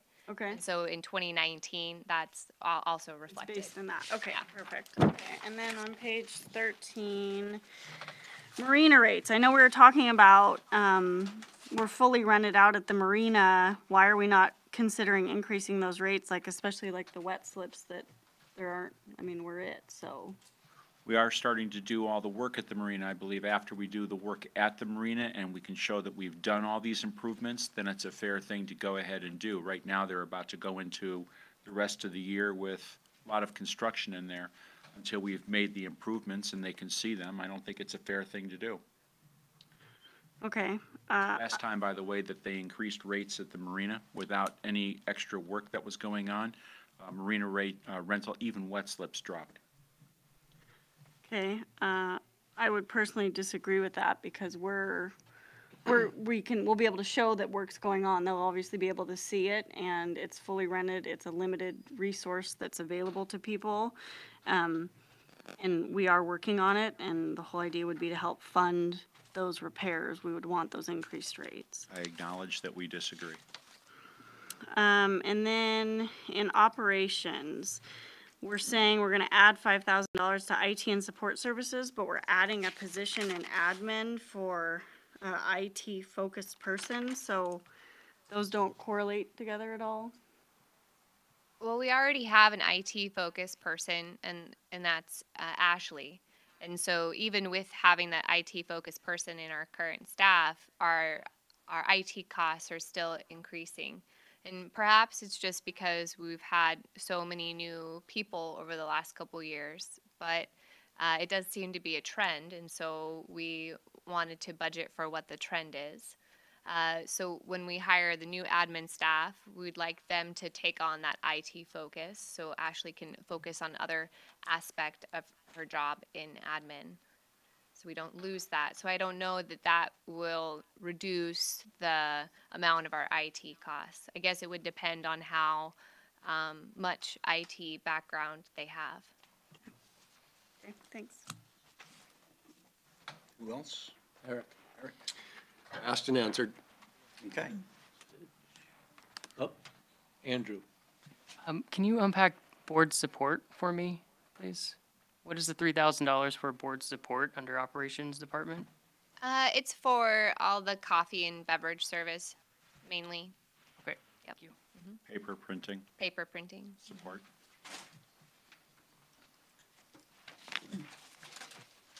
Okay. So, I think that the next piece of information I would like to go over are these different dues options. I know you've all been waiting with bated breath to get here. All right. That's back on the big sheet. Back on the big sheet. Yep. Yep, 15 minutes. Oh, Director Trower is reminding me that we have a closed session and we have to be out of here at 10. So we might be able to push it for another 20 minutes, but as close to 9:30 as possible. So the idea here, much like we did with the Finance Committee, we're presenting the information, expecting that people will take it, go away, look at it, study it, absorb it, and then for the board to schedule another meeting to then have an in-depth conversation where people have looked at the material and they're ready to have a more in-depth conversation. Carol or Jennifer, either one, or both, explain a little bit how option B came about and what you guys were trying to achieve. Option 2, you mean? Yeah, I'm sorry, I called it Option B, it's two- option 2. Option two, I'll speak from my perspective, and then Jennifer can take it from there. The Finance Committee initially asked for what would it take for an even salary over a 10-year period. Even salary? I mean, even dues, sorry, even dues or assessments, whatever we want to call it, over the 10-year period to baseline fund our reserve study. And this does not take into account what's not in the reserve study yet, but it does take into account the reserve study as we know it today. So that was the first thing they wanted, because they wanted to know how bad our deferment is and how much catch-up we have to do. And that's option 1. That was option one. And then we looked at this and said, you know, we know that there were suggestions brought to the board in the past for restricting the dues to some degree and trying to make it a gentler approach. And so rather than, we felt it was important to come back with a less impactful amount first at the first year, so that people aren't hit so hard by it. And it's still a lot of money, but we have a lot of work to do and a lot of deferred business. And if you'll note, even in option 2 in 2019, we aren't fully funding, or fully baseline funding, that's the better way to put it, even at this amount. But we're coming a lot closer than we would if it hadn't been for the fact that we've got to do, and this is all what can be explained in our budget package. That's part of our requirement, is to So explain. the expected deficiency is underneath that $4.91 per month per member. Which And is $169,159, and that is, and that'll be something that Jennifer will be working on to try to figure out, you know, how we deal with the SURF projects in order to be able to erase that deficit if we can, but we have to live with the fact that we're behind the 8 ball on it. We are behind the 8 ball. I'll go ahead and So state. Jennifer, Let me okay, go say ahead. something. Yeah. I do not like working on a deficit budget. And this is a deficit budget, but it's a relatively small deficit. Mm-hmm. So I have some hope that there will be ideas about how to erase that. The other thing I want to have us all keep in mind, one of the things that was also brought to our attention through the measures that Sarah and David brought to us was the fact that there was no way of projecting what the future might be. We can't say that this 10-year projection that's in here is going to be consistent. I mean, every year it will have to be updated. We have no idea what the future will really hold. But this was the closest we could come with the information we have now in order to project what it might look like. And so you'll see in option 2 that the first year is a high increase. It's 46%. Second year is 13%, primarily because we've got huge wage increases for all of our people next year, given the fact that we're jumping from $12 to $13.50 per hour. But after that, it goes more towards what was presented here for a potential dues increase at 7%. It's just that we couldn't start where we are today and make any headway on the reserve by starting at where we are today and adding 7%. So, but the main thing to keep in mind as we look at this is that's merely a projection for your information going out. What we have to focus on is what are we going to do in 2019. And then I will also say that the Finance Committee unanimously said they wanted to go with the structure of option 2. Meaning of the dues structure that's in here. Right, but that. For option 2. I'll explain it myself, correct me if I'm wrong. That means that these numbers might fluctuate, that the percentage that you see in 2019 and 2020 and so forth are subject to discussion. Yeah, I mean, we're going to have that discussion here. So if it changes, then, the structure is what they wanted was a ramped up strategy rather than go all the way on the first year. So Jennifer, is there anything you want to add to that? I think that the only thing I would add is that under both options, that the amount of money that we collect in capital over a 10-year period is the same. It's within $14,000. So while option 2 will not fully fund the reserves in 2019, over a 10-year period, if the plans, if the projection was a good projection, we would collect the same amount of money, and though the costs do, increase as things are deferred. Despite the costs from deferral, it still will work out. Well, we collect the same amount of money, and there will be some increased costs from deferral. We don't know what that impact is. Thank you. And there is an additional amount collected over the baseline reserve study over a 10-year period of, you can see, approximately $7.6 million, because we have this huge list of things listed on page 3 of 46 in your packet that's millions of dollars worth of work that's not included in the reserve study this year, and it will be added in 2019. So next year that number should be 0, and it could possibly be negative. That's all I have to add there. Oh, and that these numbers, for operations, include the changes that the Finance Committee wanted me to incorporate. Removing the maintenance person, the swing shift security guard, adding the additional for GM salary. So there one other. Oh, and then continuing to have the pool rec department be net 0. And that includes the GM? Correct. Okay, thank you. Thank you. David has a. Yeah, Dave.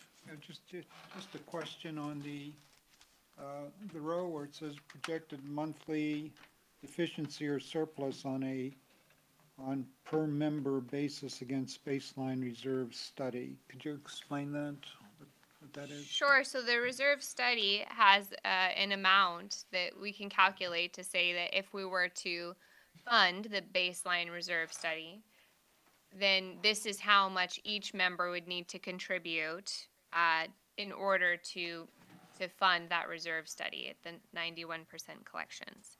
And so You can see the baseline reserve study is listed down below. For example, in 2018, surf roads and mailboxes, we should be collecting $63.05 a month per member. However, we're only collecting $28.26, so there's a $34.79 deficiency That's per person.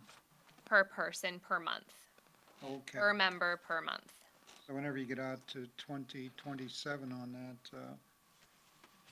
You can $66.13, we're collecting in addition to what's included in our current reserve study, and that's because we have all those items that aren't included in our current reserve study, but they'll be added in next year. Let me ask, the costs that you are expecting for those additional reserve items, where are those set forth? They are not. The reserve consultants and the association have not made that prediction. However, based on a lot of work that we did during revitalization, and Wilson has provided some estimates for the parking lots that we do already have, we know that it is millions of dollars worth of work. Very good, thank you. Yes, ma'am. Question on those items. Why weren't they included in the 18 reserve study, and why are they being included in the 19 reserve study? So they should have been included in the 18 reserve study. Not necessarily. When the 18 reserve study, when we put that together, the association didn't have the ability to go ahead and replace facilities. It had always been voted down. So we incrementally tried to fund and put in actions to lengthen the timeline of buildings. For example, you will see in the reserve study that we have now, a complete replacement of the electrical infrastructure or plumbing infrastructure of the maintenance building. Instead of replacing the building, we tried to sustain it and patch it and keep it going. Now, as we said earlier, we're going to go with what the reserve study should be, which is the building needs to be replaced. Same thing on the Barn 8. We have patching the outside of the building this year because we didn't think we'd be able to replace the facility. The building should be replaced. So we incrementally put in actions to repair the facilities, to extend their life cycle way beyond that of any value. They should have been in. On the roadside, we're only now just getting the plan, the final incorporated plan from Wilson. We didn't have that information when we prepared the 2018 reserve study. We didn't have an integrated roads plan that incorporated parking lots, culverts, culvert repair and rebuild, along with ditches and culverts and swales. We have that now, and so it goes in. Same thing with retaining walls, because they do help keep the roads together. I brought up to the board earlier this year that we have hundreds of keyways and parking bays that have never been addressed. And we are being constantly requested by members, why are you not rebuilding and repairing and fixing my parking bay, in their spaces?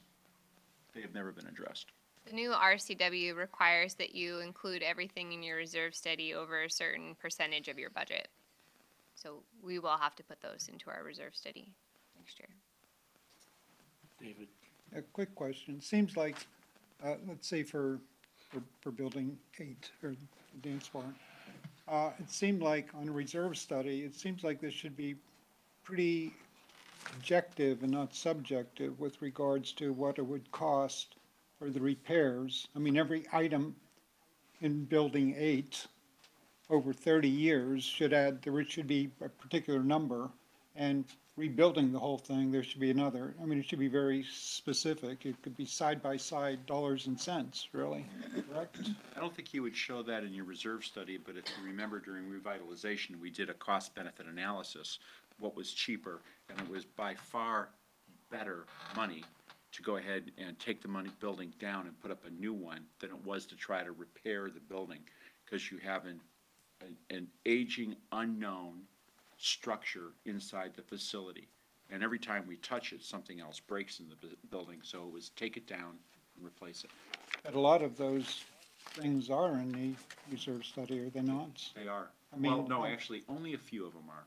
We put in the siding on the building, and stabs at plumbing and electrical, and some ADA and stairs, but the building itself it's a hulk, David. It's not a viable facility. Oh, I agree. I was just thinking that everything that needed to be changed, if you had an automobile, the transmission, the wheels, the tires, all those kind of things you're saying, so in a certain Not time all. frame, every single one of those would be replaced, so you have a very objective, non-discussable kind of situation. That's what I was thinking. I guess I'm wrong on that. Yeah, apparently, that all of those items, like you just listed, are not in the existing reserve study.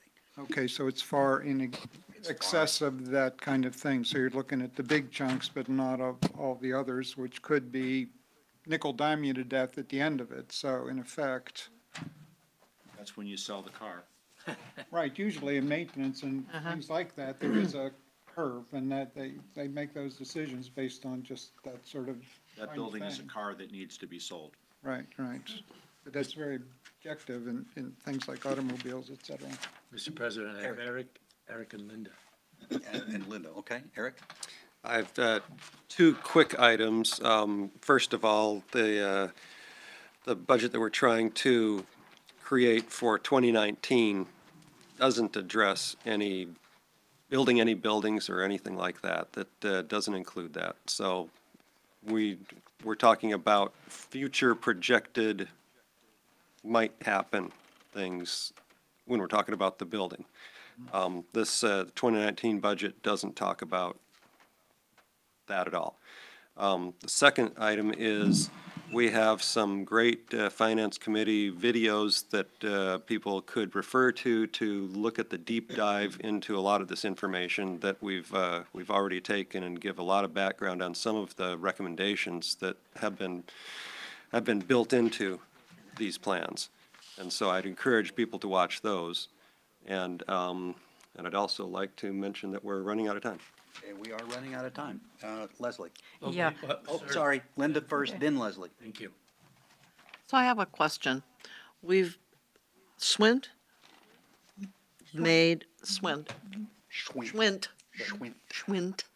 did a road reserve study for us.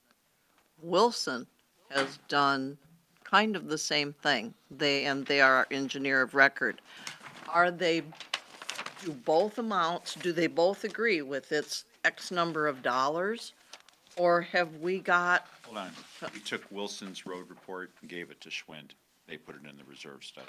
okay, that's just always kind of, They don't have the one with all the parking lots and everything that we finally found. that answers my question. Thank you. Thank you. Leslie? Yes, this is, moving forward, we have said that we will do a vote on the budget on the 13th. That is 3 weeks from tonight. Now, do we want to have another meeting between now and then for the board to go more in-depth into the budget with the Finance Committee? And that would be either August 30th or September 6th. How do we move forward? I would propose that we do that. What, which? Well, I don't know a date. I'm Okay. just having another But- meeting. But have another meeting to go further into the budget. Is that a consensus feeling? I would Okay. propose the 6th. I have 2 finance committee members and myself who will be out of town on the 6th, but I'm fine with that. I can call in. I don't know about Well, the is other the 2. 30th any better then, a week from tonight? No, I No. won't be back. And I won't be here on the 30th. Okay. How many would be here on the 6th? Oh, I would be here on the 6th. I apologize. Yes, you're back Okay. on the 5th. Okay, Yeah. so September 6th I would be here, yeah. September 6th, we seem to have a good date for to continue the budget discussion. All right, can we just say that's set? September Like to 6th? address that, please. Well, yeah, but that's a different consideration. What we have right now. But it's is a a budget. big consideration. Go ahead then. I guess the thing that I'm saying is there's tons of stuff that has to go in. In theory, we have always tried to get the material to the printer by mid-September. If you're just approving this on the 13th,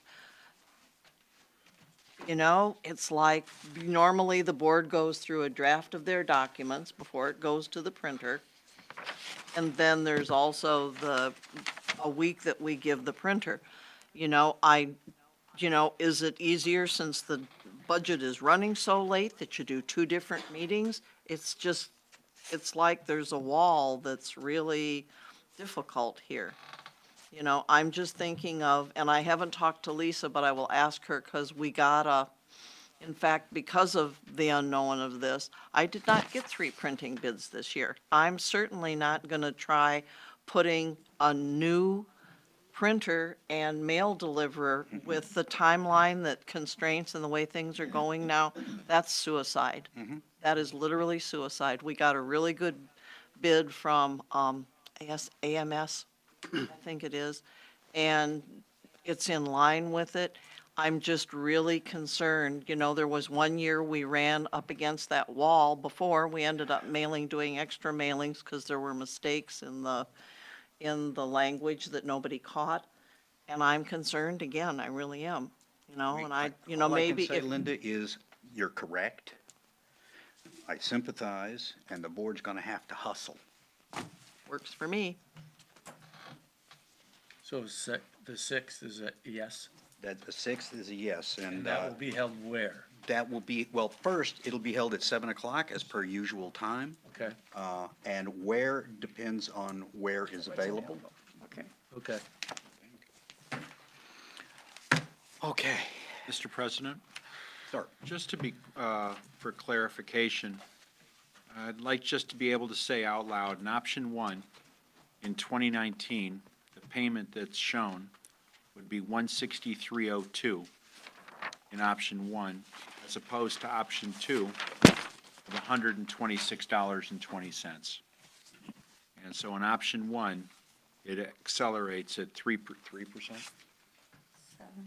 The option 1, oh yeah. Option 1 increases over its 10-year time, 163, 169, 171, ending up in 2027 at 185.90 per month. And then in option 2, it starts off in 2019 at 126, and then 142, and then levels at 7% per year, ending up at 227.12. And I presume that the difference is the higher cost of postponing things? Yep, that's part of it. Yeah. That's it. Yet, we don't know if that's accurate. You've weighted the back end instead of That's correct. Instead of giving, yeah. So it's the steady state, and this was the mail that we were asked for, the steady state versus a jump and then a lower number.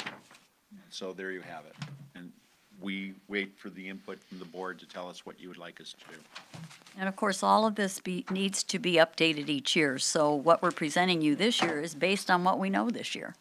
We just don't know what the reserve study will show next year or what other things are coming about. But it was the best Jennifer could do given what information we have now. Okay. We need to go into a closed session. Do we have property owner comments first? Oh, yeah, we Yes, do yes, need yes, property yes. owner comments. Do we have any? Property owner comments? No? Well, let's get a microphone and. Grab a mic, yeah. Yeah, I'll give it a shot again. Chris Keller, whatever my address, 4 Saffron Court. I don't know how long I've lived here, 15 years. So I've been watching you guys for a long time, been to a few of these over the days. Noticed there's a lot few participants lately than there was when I first moved here to these board meetings. Interesting.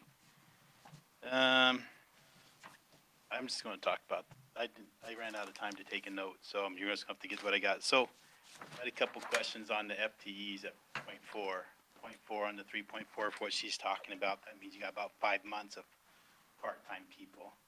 I don't quite understand how that works with 3 or 4 lifeguards. I get their part-time on during the week and Saturdays, but it seems like a little bit low.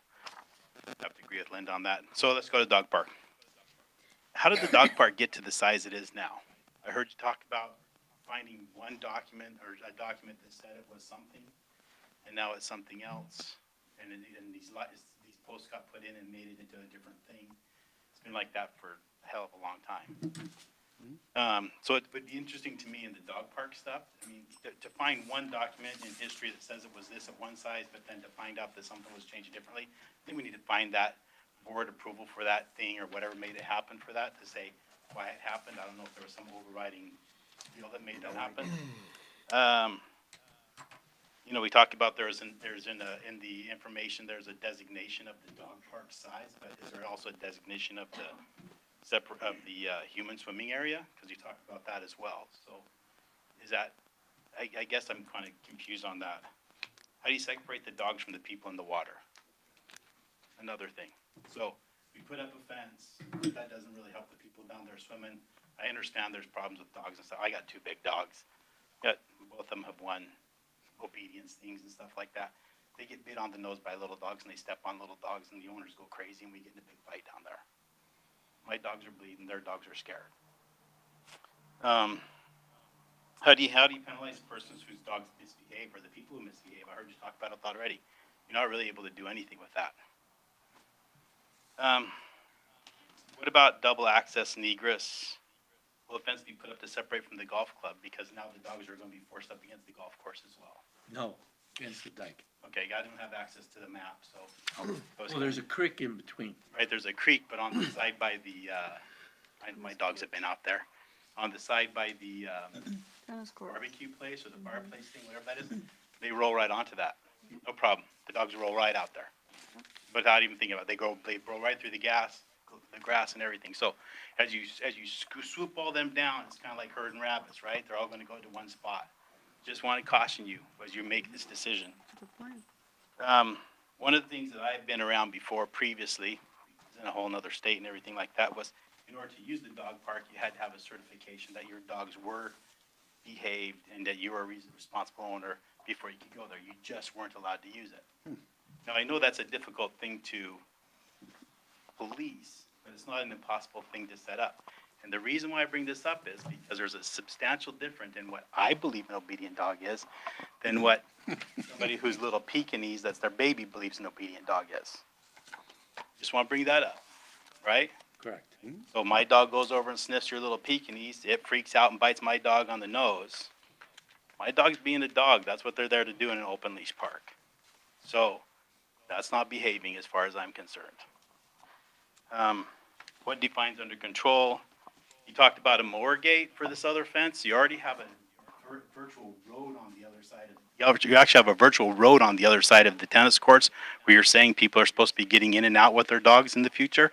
I don't see why you couldn't drop that cable and roll a mower in there so you could decrease the cost of your fence by using that as your gate to get the mowers in and out. Wait, say that again, I missed that. There's a cable gate.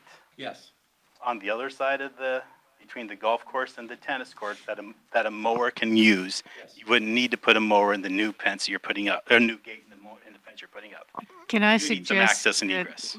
will you give this information directly to the rec department? Because I'm done. One we have second. time, yeah. There's a substantial difference between wetlands and protected habitat.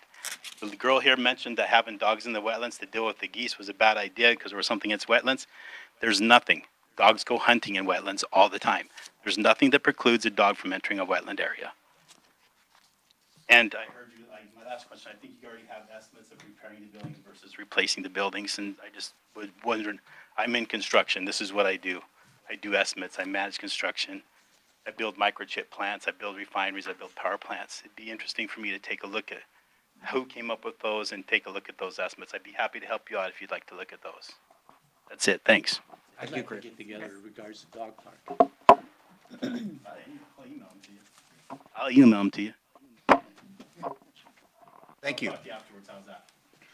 Well, we're gonna go into closed session, so you'll probably leave.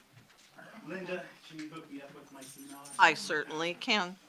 Yeah, the trouble with Mike is he With doesn't Mike? do email. Hold it. Oh, yes, he does. Yes, he has been. He is. Good. Okay, move we go into closed session at 8:44. Yeah. Sorry, 9:44. 9:44. Right, Long time zone. okay. Thank you, everybody, for coming. Yes, thank you, everybody.